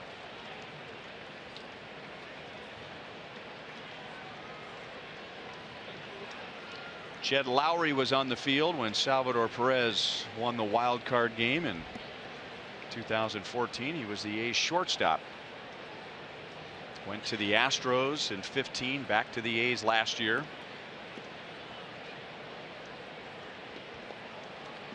Remember when those concussion-proof helmets came in? And there was a lot of hitters that went, I'll never wear that. Jed's got one on. And he's a switch hitter, so he only needs one helmet. Yeah, those helmets are designed for an impact of up over 100 miles an hour. Well, one of the notes we had on our Panera around the league, Buster Posey got hit on the head with a pitch today and had to leave the game. Ooh, he got domed.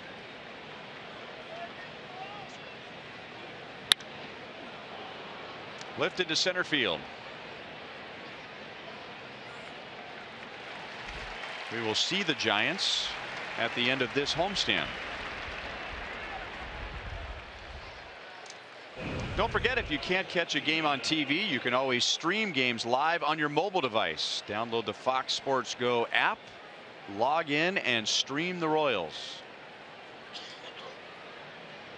Now Kennedy's at 96 pitches. And he'll get Yonder Alonso with 2 down.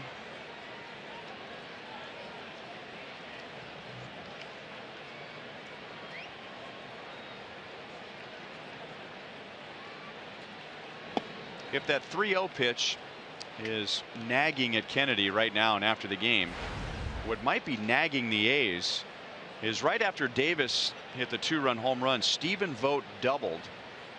And then with 1 out, Yonder Alonso walked. So they could have had a much bigger inning.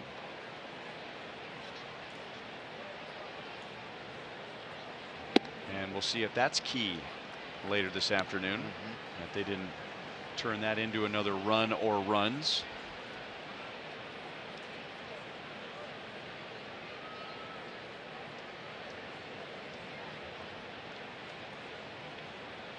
This might be Kennedy's last batter if he loses him. Popped him up. All right. Tester. Hosmer calls out Salvador Perez. Well, that was not the best that Ian Kennedy has been as a Royal, and yet he gives up just 2 runs in 6 innings. Keeping his team in the game.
He hit for Ian Kennedy, gives up 2 runs in 6 innings. Has a little chat with Dave Eiland and then Ned Yost, and there's the pat on the back, the attaboy, which usually means the pitcher's day is over. And now on to our Sonic Slam inning. Our contestant is Roger Hunt from Gladstone. If the Royals hit a home run out of the park in this inning, Roger wins $100. If the Royals hit a grand slam out of the park, Roger wins 25 grand from Sonic and the Royals. Mondesi, Gordon, and Moustakas. Jarrell Cotton struck out the side in impressive fashion in the bottom of the 5th inning. Mondesi off the end of the bat. It's sinking, and it's down for a leadoff base hit. The Royals' first leadoff hit today. Hey, fans got off of their hands. They were been sitting on them the whole game. They hadn't had much to cheer about. There it was. Little screwball that stayed up. It's hittable. Any pitch is if it's elevated. That's a good start. See if they can capitalize on it here. Pick out something straight. Now Mondesi, he might just be on his own to steal. I would doubt if you're going to put a hit and run on with Alex, and when that wind's blowing today, man, let him take a shot, hit one out of here, and tie it up.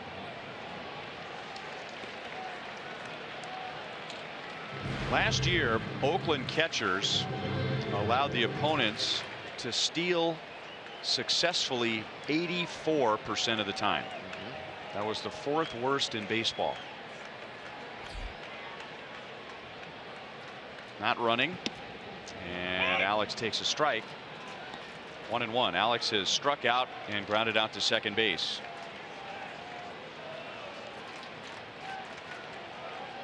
Rusty Kuntz, first base coach, sitting right in Mondesi's back pocket there. Stop watching his hand. He's telling him. They're giving him the times.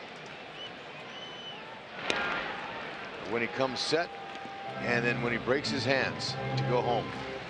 Gives him an idea how quick he can get the ball home. If anything under 1-3, it's going to be tough with a good throw, but Mondesi's got great speed. Anything over 1-3-5, good jump, can make it. And it's 1-2 on Alex.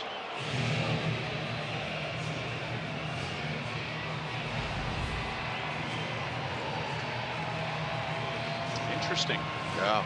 Good, really good, and then batting practice. Oof.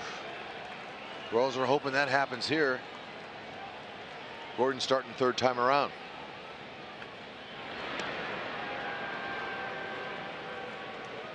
Royals only have 2 hits against Jarrell Cotton.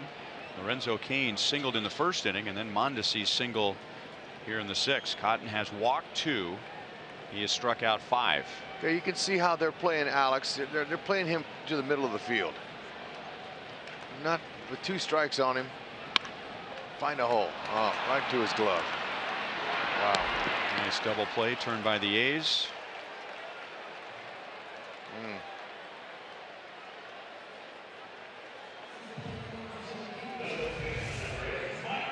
Well, that erases that. I thought Mondesi might have attempted a steal before then. Hey, they better check the vicinity play on that. Looked like Plouffe was off the bag when he caught that ball. And that adds to the difficulty of that play, because that's the 3rd baseman over there. That's what they're going to do. Heck yeah, man. I just saw the replay, and he looked like he was off the base.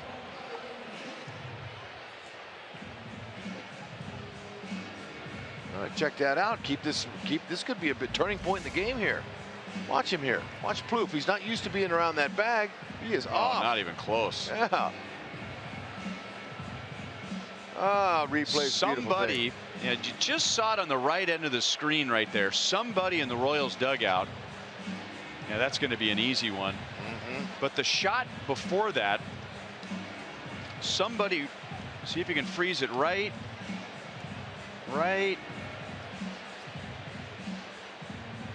When he throws, right there, whoever that is right there, keep going, whoever that is right there, notice it, draw attention. See, standing up in the dugout, pointing at second base. Yeah. Who is that with the sunglasses on? Yeah, Danny Duffy. There you go. Who is that man with a hood on? I mean, you know, just looking at that, looked like a routine double play, but you know, when you get a 3rd baseman over there near the bag who's not used to playing short or second, not used to turning double plays, that could happen. Sure enough.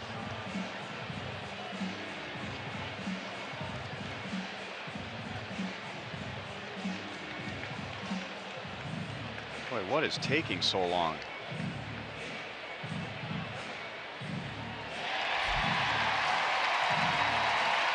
Okay, so Mondesi is safe at second base. Gordon is still out at first, so it's still a 3-6-3 play, but no double play.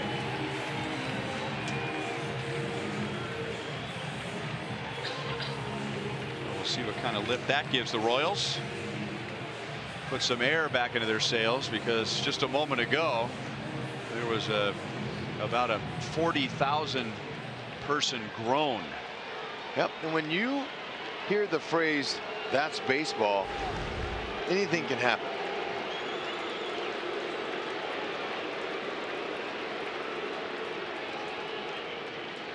Moustakas grounded to first, and he struck out on that screwball.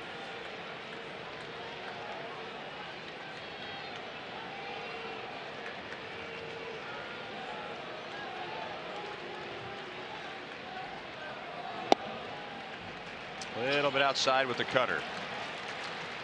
I think home plate umpire Chris Guccione's done a nice job today. Not one time has anybody yelled or barked or anything at him. We haven't questioned any of the calls.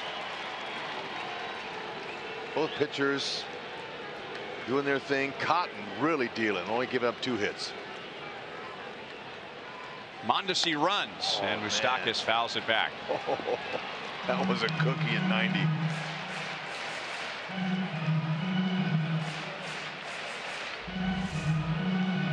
Good idea of Mondesi to rip third off, because you know you get over there with less than 2 outs of scoring position and got a chance to score him with a fly ball or something.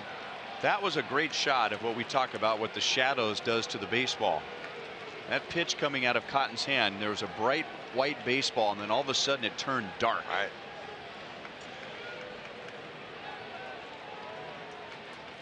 And what hitters do is they try and pick up the ball out of the pitcher's hand, and reading the seams of the baseball will let them know what the pitch is doing. How do you pick up the seams in the shadows? Yeah, no, you don't. You see an object coming towards you, but they're trained. Their hand-eye is excellent, so they're trained. And this is the time of day they're taking batting practice lots of times. Well, if anything, Mondesi has divided Jarrell Cotton's attention, which is good. Take your focus off a guy who can do some damage on you. Moose been swinging a good bat.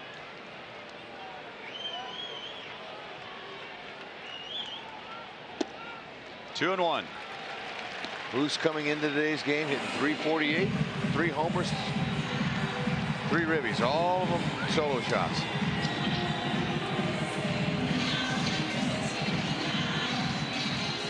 He has hit safely in all 6 games.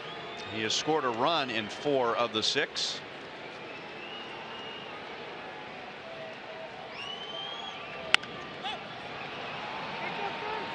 Left center field, and it's Rajai Davis calling off Chris Davis. 2 down.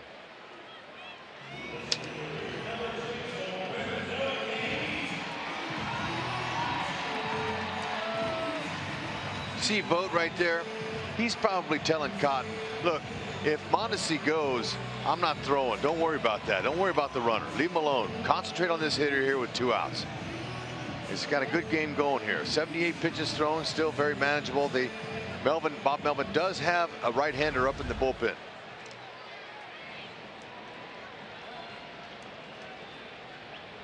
Lorenzo Cain has the other Royals hit. That was a solid single to left in the first inning, and he's walked.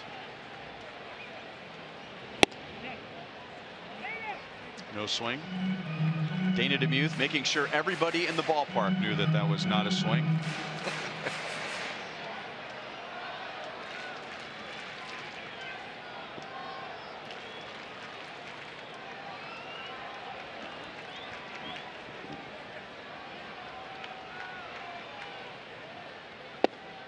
Cutter.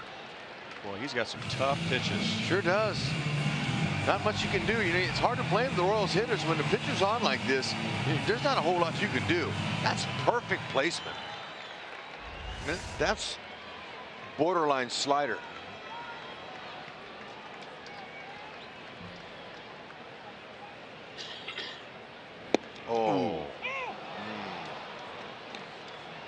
1-2. Yeah. That's the one he's saying, oh man, that's the one. He's saying hit me out. It didn't do anything. You said on the pitch before that was perfect location. That one was not perfect location. No.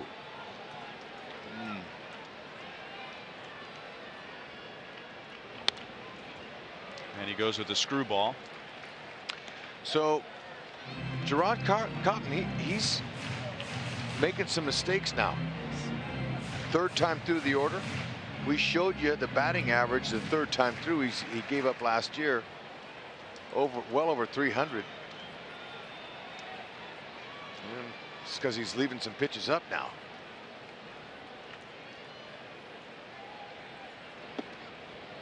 2-2 on Kane.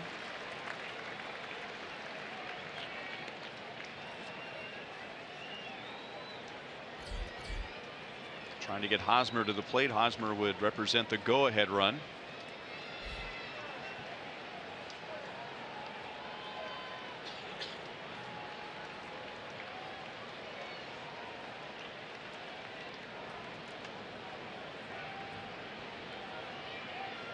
That stayed up. And Davis brings it down in center field. So the Royals got a break with the call overturned, but Cotton pitches his 6th consecutive scoreless inning.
Royals baseball is brought to you by the Chevy Silverado, the most dependable, longest lasting full-size pickup on the road. Find yours at your local Mid-America Chevy dealer.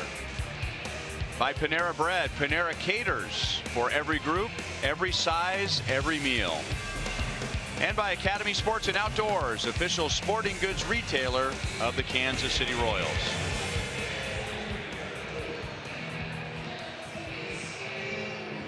Couldn't ask for a better day. April the 10th. We could have snow, we could have rain, we could have sleet, but we have sunshine and temperatures in the low 70s. Chevy called to the bullpen. Peter Moylan has 4 appearances this year. He does not have an ERA. He has struck out 4 in 2 2/3 innings. And he'll get the A's 8, 9, and 1 hitters in the 7th. And a strike to Plouffe. Not very happy with that call. That's the first time we've seen anyone complain about Chris Guccione's strike zone. Going to happen over the course of a game with an umpire sometimes sees over 200 pitches thrown. 0-2. Sinker, slider are the 2 pitches that Moylan's been successful with. He's been really good so far early out of the Royals pen.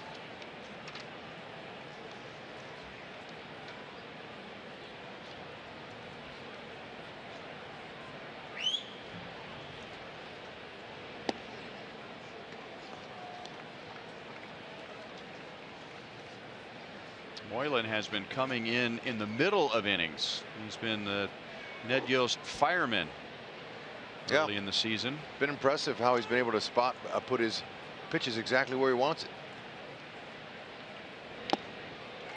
And he starts his 5th appearance with a strikeout. Ian Kennedy wasn't exactly sharp as he can be, and as we've seen in his first outing in Minnesota, and then this one here. Command sometimes is a little bit off, but you know, overall, keeping his team in the game. That's all Ned cares about. Lorenzo Cain ran one down for him. Escobar started a nice little double play. Mondesi, good little turn. I mean, if you don't get any runs to help you run support, you're not going to win. But he did what Ned wanted him to do and keep his team in the game, and that's always something we'll hear come from the manager. Rajai Davis is 1 for 2. I like Kennedy's changeup. It was excellent today. Nice play on the short hop by Moustakas. Well, this is only the 7th game for the Royals, but their starting rotations ERA is 2.88, which is the 3rd best in the American League. And Ned Yost was asked by a member of the media today before the game about how great the rotation has pitched, and Ned said, well, I wouldn't say that they've pitched great. They've competed, they've kept us in games, but he said we could pitch a lot better than that. And there's been all that discussion about this being the best rotation that Ned and Dayton have had during this run. Moustakas throws out Simeon, and Moylan has a 1-2-3 top of the 7th inning. And Ian Kennedy, another example of that today, grinding through his 6 innings, only giving up the 2 runs and keeping the Royals in the game. And now Moylan does his job in the top of the 7th.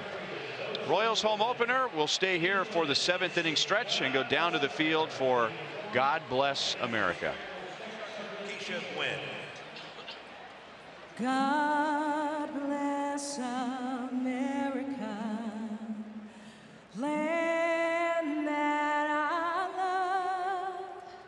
Stand beside her and guide her through the night with light from above. From the mountains to the prairies, to the oceans, wide with foam. God bless America, my home sweet home. God bless America, my home sweet home.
standing room and the outfield experience. And all the fans want now is to see some Royals runs. Jarrell Cotton has given up just 2 hits in his 6 innings. He has allowed a total of 4 base runners in his 6 innings. He'll get Hosmer, Perez, and Moss in the 7th, moving up on 90 pitches. 1-1 on Hosmer. He is grounded out and popped out. 25-year-old, 5'11", Jarrell Cotton, who got knocked around by the Angels on Wednesday. Gave up 5 runs, 8 hits in 4 1/3. Not here, and he's thrown 2 straight screwballs. Here comes another one. 3. Haas is not going to get anything straight. It is getting a little easier with the shadows. We still have the backdrop in the bright sunlight, but at least pitcher and hitter now are in the same shadows. Good take. 3-1. Set it up, get some base runners on, cause some trouble, and see if you can get Oakland A's manager Bob Melvin out of that dugout and into that pin.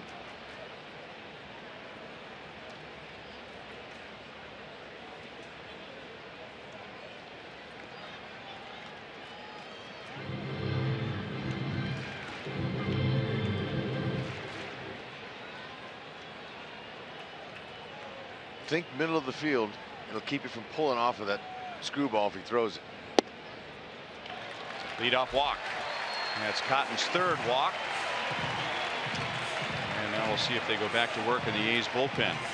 As part of our first home weekend series, the first 20,000 fans through the gates on Saturday against the Angels will receive this reusable Royals tote bag featuring the number 42 in honor of Jackie Robinson Day, and that's presented by MLB Network. For tickets, go to Royals.com. You can visit any area Price Chopper location or call 1-800-6-ROYALS. So immediately the tying run is at the plate, and that tying run has hit 4 home runs already. Salvador Perez almost hit his 5th back in the 2nd. Stephen Vogt is concerned. He's going to go out and have a chat with the 25-year-old, and that gives the bullpen some time to catch up.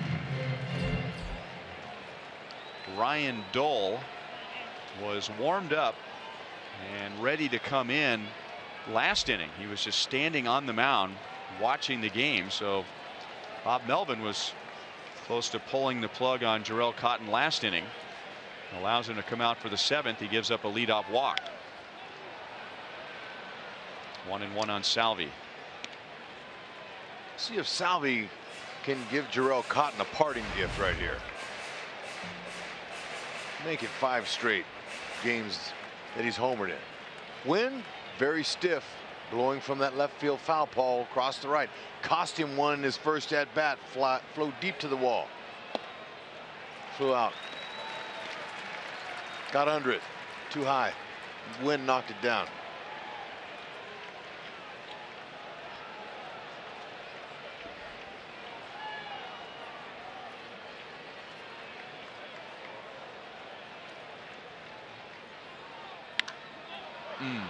Boy, I'd like to have that pitch back. Simeon makes a play. When you're facing HUD a pitcher like this where nothing is straight, he's throwing a screwball, a pitch you just don't see. He's got that cutter, and then he throws something like this that's one of the rare straight mistake pitches all day. I mean, you really can't expect to see a pitch like that, can you? No, but you then when he makes one like that, you can't miss it if you want to beat him. That's the whole thing. You can't miss mistakes at this time of the game if you're going to beat him. But sometimes it happens. Salvi was on it. He just got under it.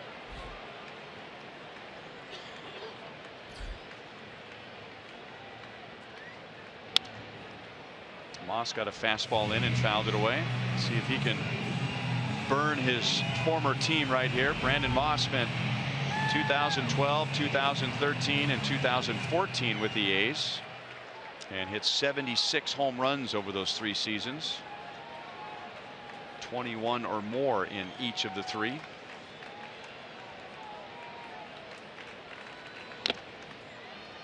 Oh, and 2. Tough position here now.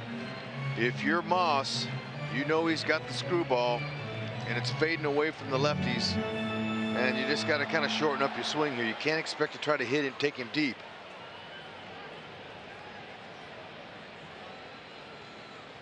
Find a hole. Yeah, there it was there. Now to get a runner into scoring position.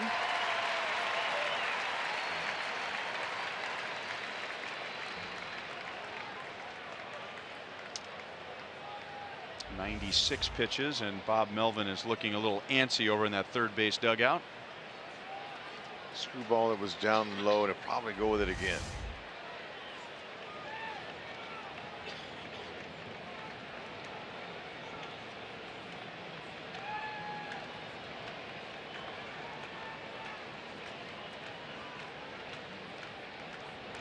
And he got the strikeout. And that is 6.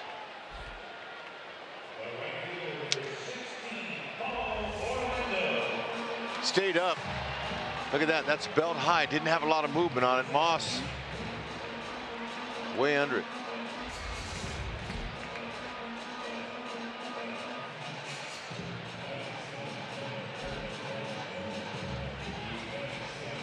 Now Paulo Orlando rounded into a double play in the second and struck out on a slider in the 5th.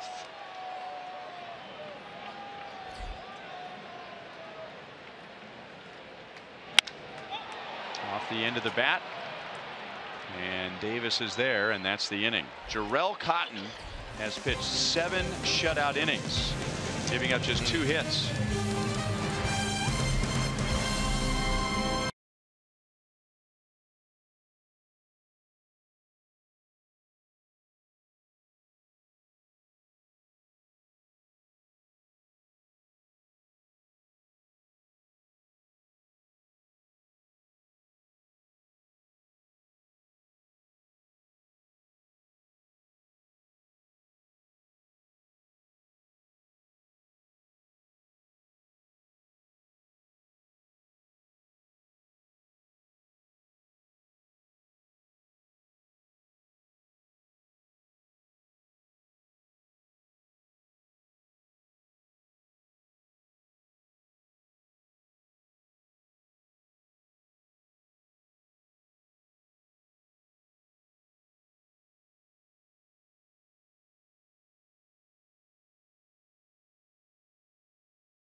K sold out, packed house, and Jarrell Cotton has been keeping the fans with their hands on their seats. He's just dealing. His screwball's been amazing.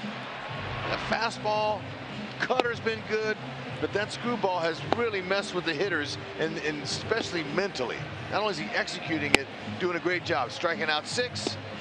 I meant to say that the fans are sitting on their hands, and he's just taking the crowd out of the game. That's what I meant to say. Thank you. You're welcome. Man, too bad. But no one's left. They know the Royals have a comeback ability. Going to have to get into that bullpen. Sure. Second inning for Peter Moylan.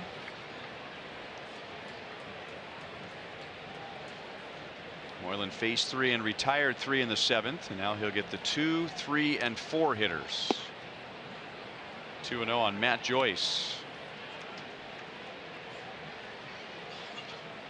So this is game number 7 for the Royals and appearance number 5 for Moylan. The Royals do have an off day tomorrow.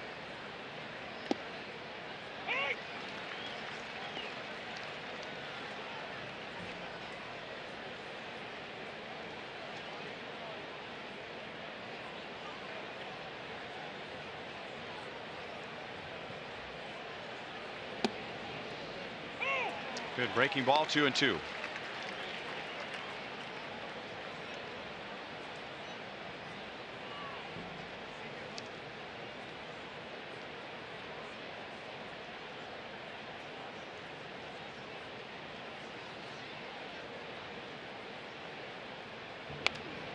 Moylan has always been durable, and I think that's pretty true for sidearm, submarine-like pitchers.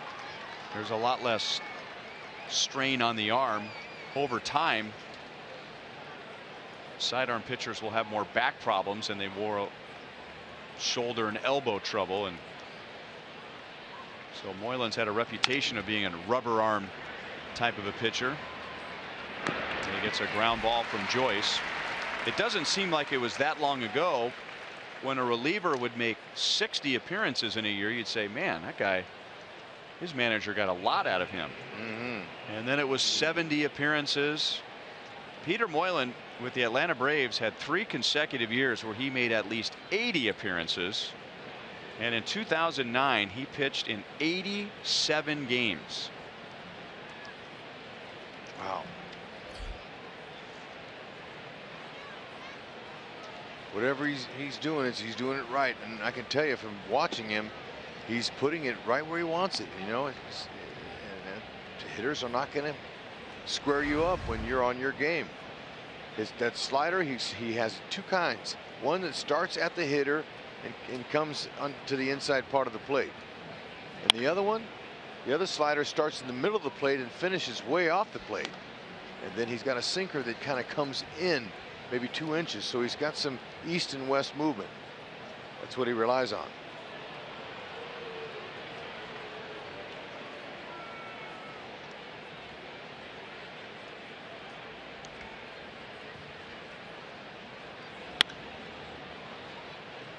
Out to Paulo, and he has the sun right in his eyes, but able to find it for the second out.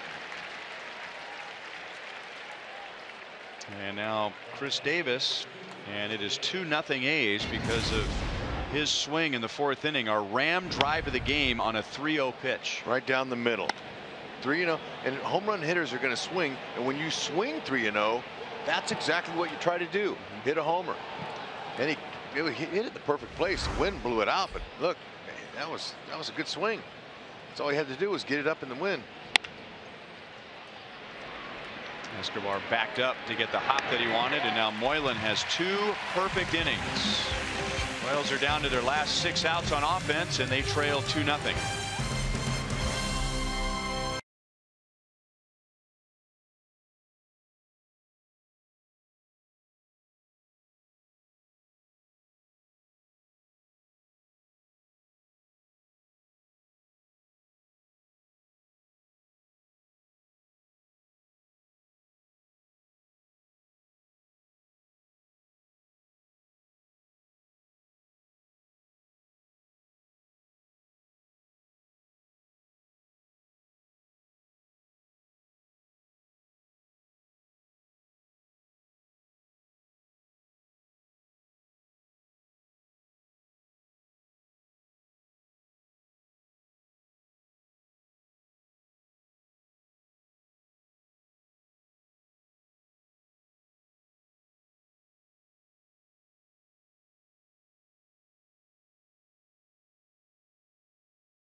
Fourth inning, As we look at our University of Kansas Health System injury report update, Jorge Soler beginning the season on the 10-day disabled list. He has returned to hitting, taking some dry swings.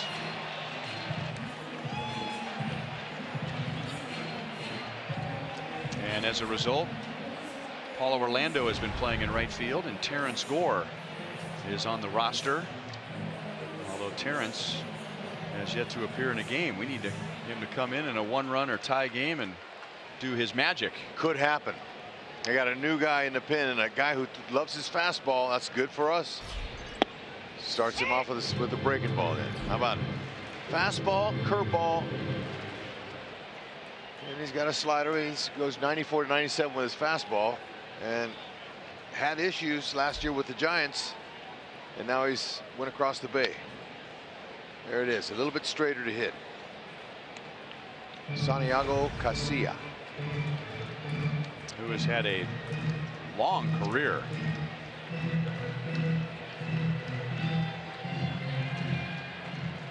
This is the second time he's been with the A's. Broke into the big leagues 13 years ago. 1-2 on Escobar. And he's only played for the 2 Bay Area teams. How about that?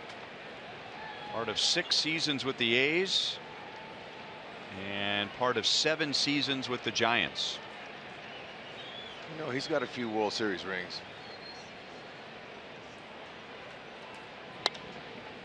Shot foul past Rusty Kuntz. So mainly fastball, slider.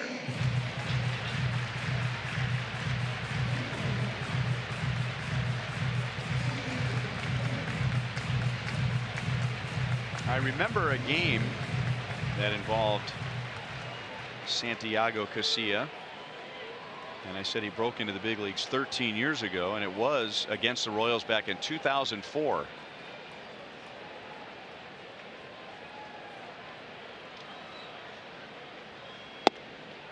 Askey takes outside. John Buck hit his first big league grand slam against Casilla. And then Abraham Nunez, who played briefly with the Royals, also hit a grand slam. That's the only time the Royals have hit 2 grand slams in one game.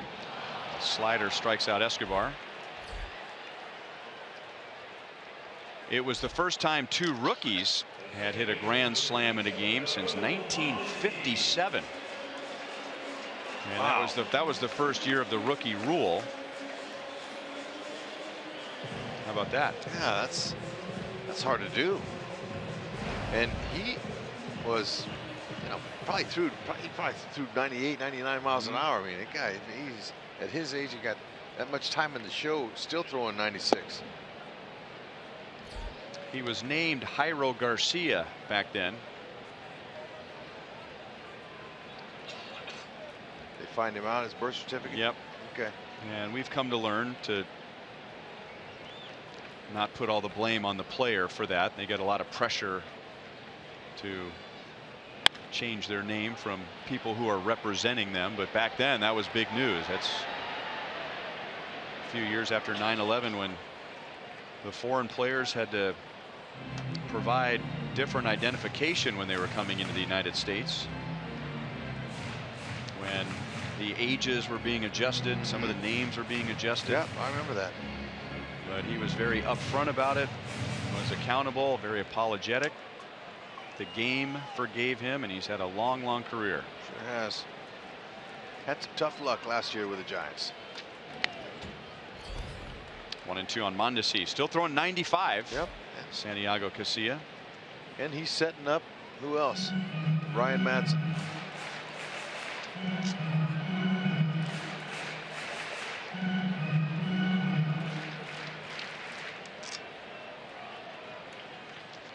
He will turn 37 this year. Good take. That's a pitch that's given Mondesi some trouble. 2-2.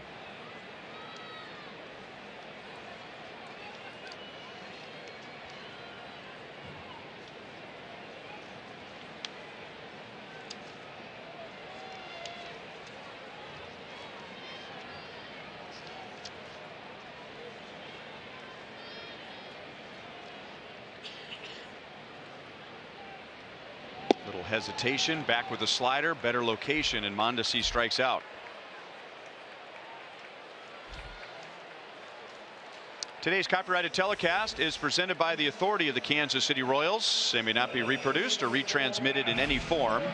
The accounts and descriptions of this game may not be disseminated without the express written consent of the Kansas City Royals. Ryan Lefevre, Rex Hudler with Joel Goldberg and Jeff Montgomery. Director Steve Kurtenbach, producer Kevin Cedergren, associate producers Al Broughton, Sam Abramson, Dave Holtzman, Brian Shapiro, and it's great to be home and see the rest of our great Fox Sports Kansas City crew. Yeah, it is. Been a long time.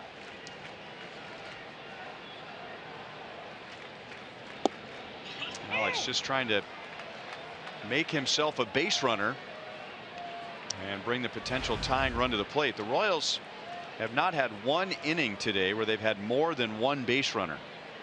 So the only real threat they've had is maybe the possibility of hitting a 2-run home run to tie the game.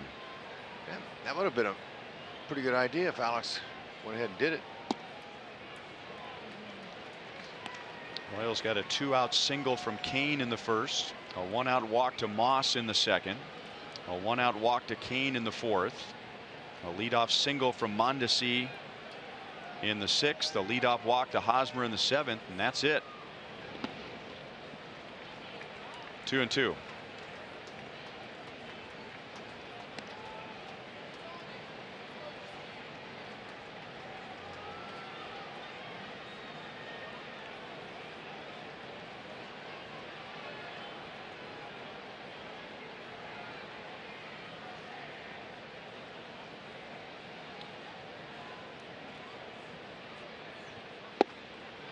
KCA, 36 years old, strikes out the side in the bottom of the 8th inning.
Refreshing saves from Price Chopper and Aquafina. Sign up at mypricechopper.com to get free Aquafina when the Royals get a save. Mike Minor replaces Peter Moylan, who pitched 2 perfect innings. And Mike Minor, like Moylan, is making his 5th appearance in the Royals' 7th game. A couple of left-hand batters are coming up, beginning with Stephen Vogt. Ian Kennedy went 6, gave up a 2-run home run to Chris Davis, and then Moylan went 2, and now Minor. Got a nice fastball, 90-95, excellent changeup, little slider, 3-pitch.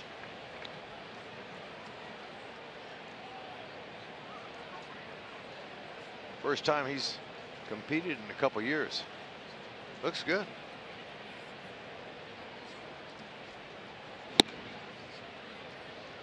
2-0 to Stephen Vogt, who's working on a perfect day. He has an infield single, a double, and a walk.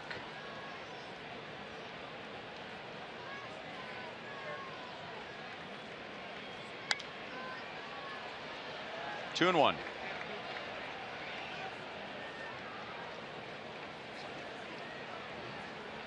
Jed Lowry, a switch hitter, is on deck, and then another left-hand batter, Yonder Alonso.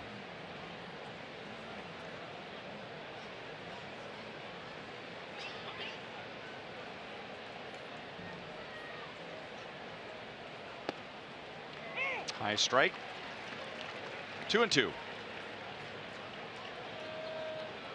This is Mike Minor's first full season since having shoulder surgery in 2015. He did not throw a single pitch that year. In 2013, he was 13-9 as a starter for the Braves. Full count. 96. Yeah, he's got a good fastball.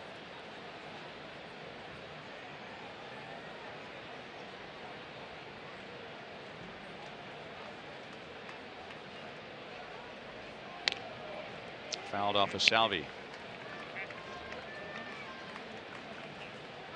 Salvi and Vogt are now even. Salvi fouled one off of Vogt earlier today, and now Vogt gets him back. Yeah, and Vogt was saying, "All right, take that."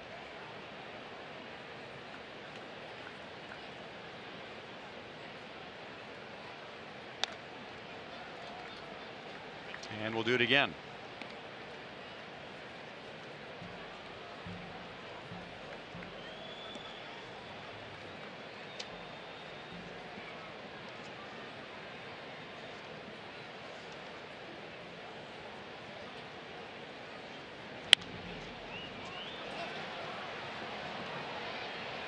Salvi in the Royals on deck area brings it down for the out.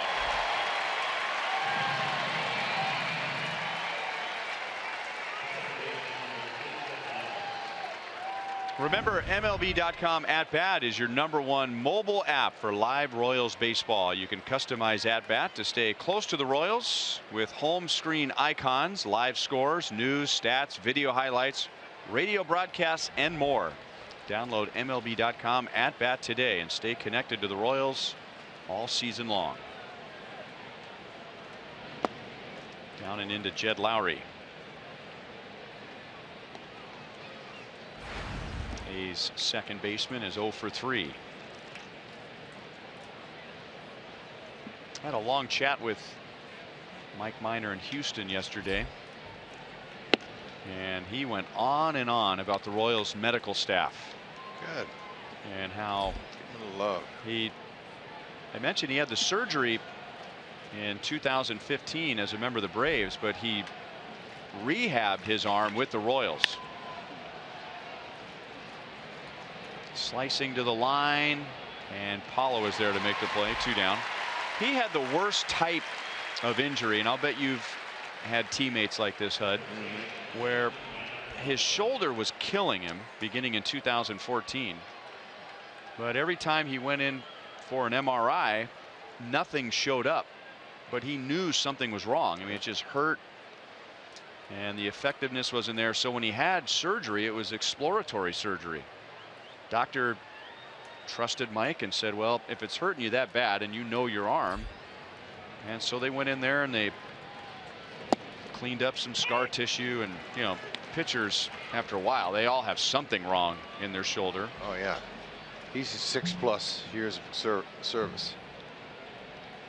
But even when he came back from the surgery, he was still not feeling right. Some of the pain was still there, and it was the rehab and the therapy by the Royals training staff that got him to where he is right now. So they didn't see anything. They probably used nothing major. Used the scope. Yeah, just a little cleanup. Tried to make it as minimally invasive as possible, but they didn't find what was causing the pain. But the Royals medical team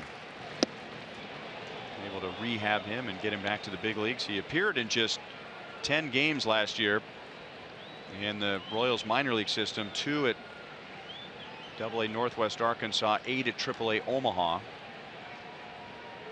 And he says he feels great. He's throwing harder now than he was before the surgery. Boy, he looks smooth. Nice job. Last chance. And the right guys are coming up. Moustakas, Kane, Hosmer. If anybody gets on, Salvador Perez.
Two 2-0 A's on a Chris Davis home run, and the Royals have had just 2 hits in the first 8 innings. Coming up after the game, we'll send you out to left field for Boulevard Royals Live with Joel and Monty. Ian Kennedy on most days gave the Royals enough. 6 innings, 2 runs, but Jarrell Cotton had held the Royals scoreless for 7 innings. Santiago Casilla struck out 3 in a scoreless 8th, and now the Royals will get a shot at Sean Doolittle in the bottom of the 9th. Going for his first save since June of last season. The left-hander, 6'3", 210, 90-94 with his fastball, slider, changeup.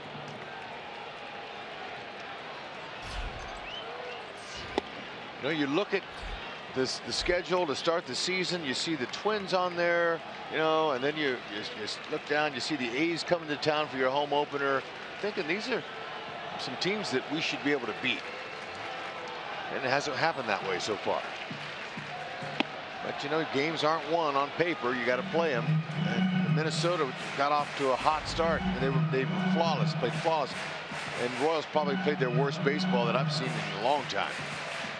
So they got swept. And then Houston, you're thinking, man, they're tough. We took the series from them. So you just never know in baseball. But Oakland's coming here with that one big swing of the bat. Let's see if somehow they can find a way here off Doolittle, who have a pitcher who's got a straight fastball. Moose is on him, just fouls and pitches off.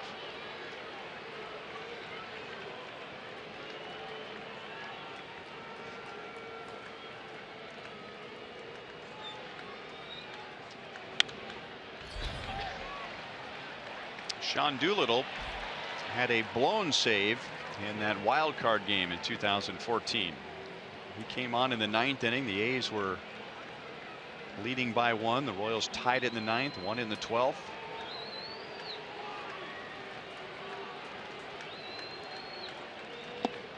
Slider struck him out. Got him in swing mode.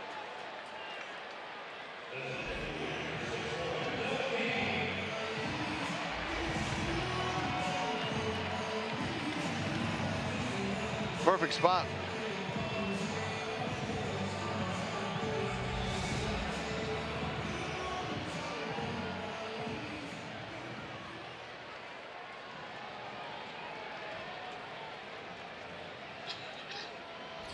Now Lorenzo Cain. Royals Royals have had just 5 base runners all day. Kane has been on twice. He singled in the first inning and then walked in the fourth, tying in with Matt Holliday, who is now with the Yankees for the major league lead with 8 walks. Holliday, he's known to have a good plate discipline. This is something Lorenzo is still developing, and Holliday's been around a lot longer than Loke. 2-1.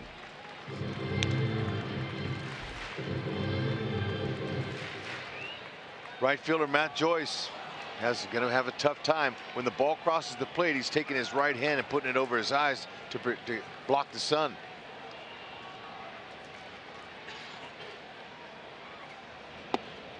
Three and one.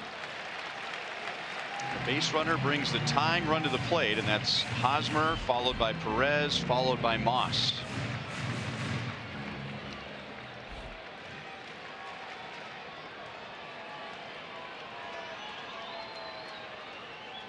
And the tying run comes to the plate.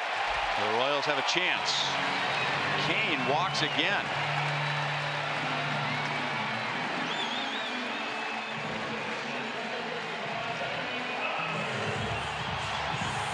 Nice eye.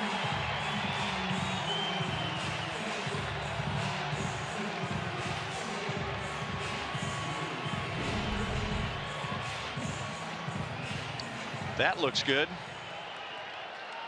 Hosmer with 2 at-bats against Doolittle, 2 hits, including a home run. Something straight. Oh, man, good rip.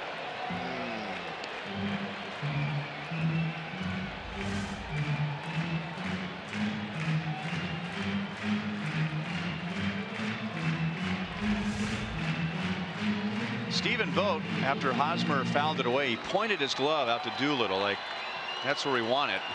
I don't know if you want to go in there again. Yeah.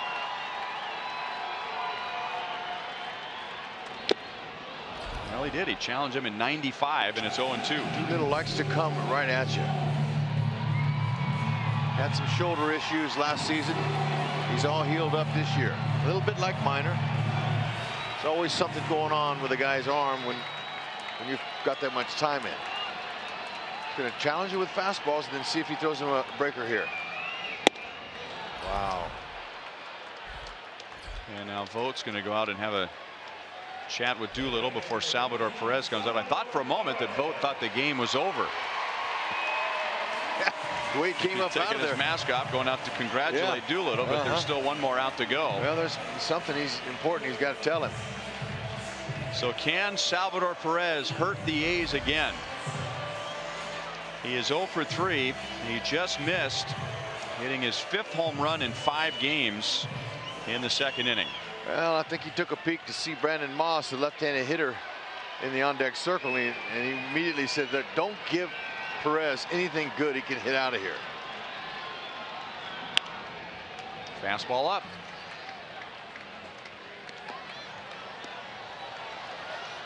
And Salvy's had some opportunities. He's had some pitches. Cotton gave him a few pitches today, and he's had him popping up.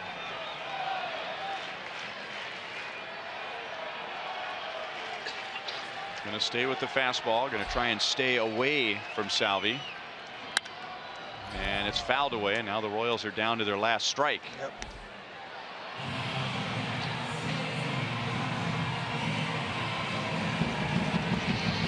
Last time, and the only time the Royals have been shut out in a home opener, was 1971 at Old Municipal Stadium.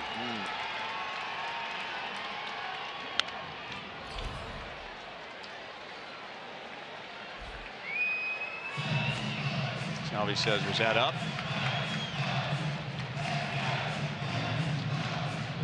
I'm a little surprised that Doolittle's even coming close and challenging him here, but Salvador doing a good job. He's trying to pick one out.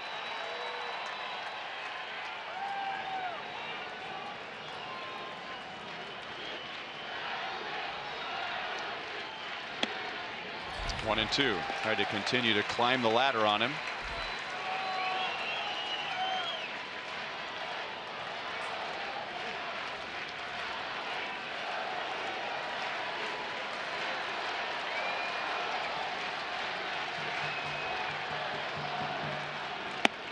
2-2.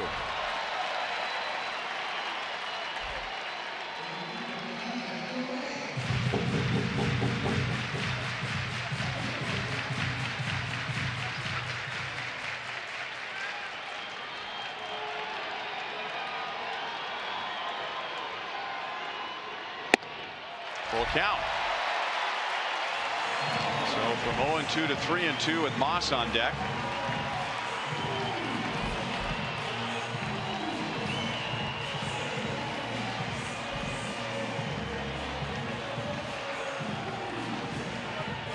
Trying to get him to swing at that pitch, thinking he's going to be a little bit aggressive, wanting to do it all.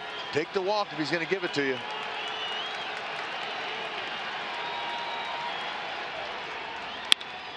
Base hit left field. Kane goes to third, and now the winning run will come to the plate. First time all day that the Royals have had more than one base runner in an inning. And here comes Terrence Gore. So we could be moments away from second and third with 2 outs. Say now that Doolittle's doing exactly like Boat said. Don't give him anything good. You can see everything's in the top of the zone. Salvi reached up and got it. And the Royals, with 35 come from behind wins last season, could desperately use one here. Gore, he's in to score.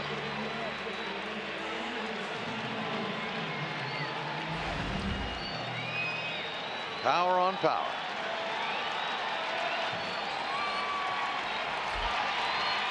Gore read that move just fine. Teammates Moss and Doolittle, first time they've ever had a little confrontation. Not running, and Moss takes high. So Doolittle earlier in the inning was pitching effectively up, and now he's up and out of the strike zone. That allowed Salvi to get back into the count.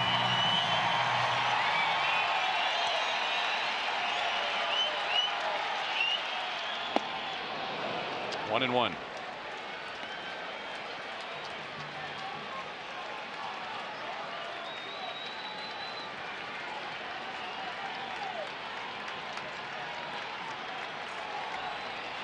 Comes that fastball. Gore runs, and it's 1-2. Gore had that stolen.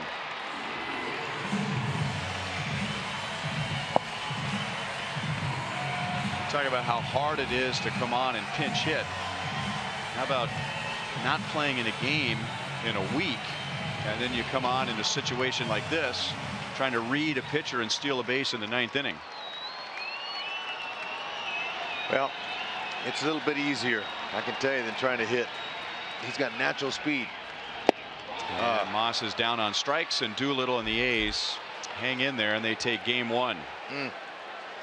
And that is 7 consecutive wins for the Oakland A's against the Royals, going back to last year. Chris Davis provided all the offense today with a 2-run home run on a 3-0 pitch in the 4th inning. That's our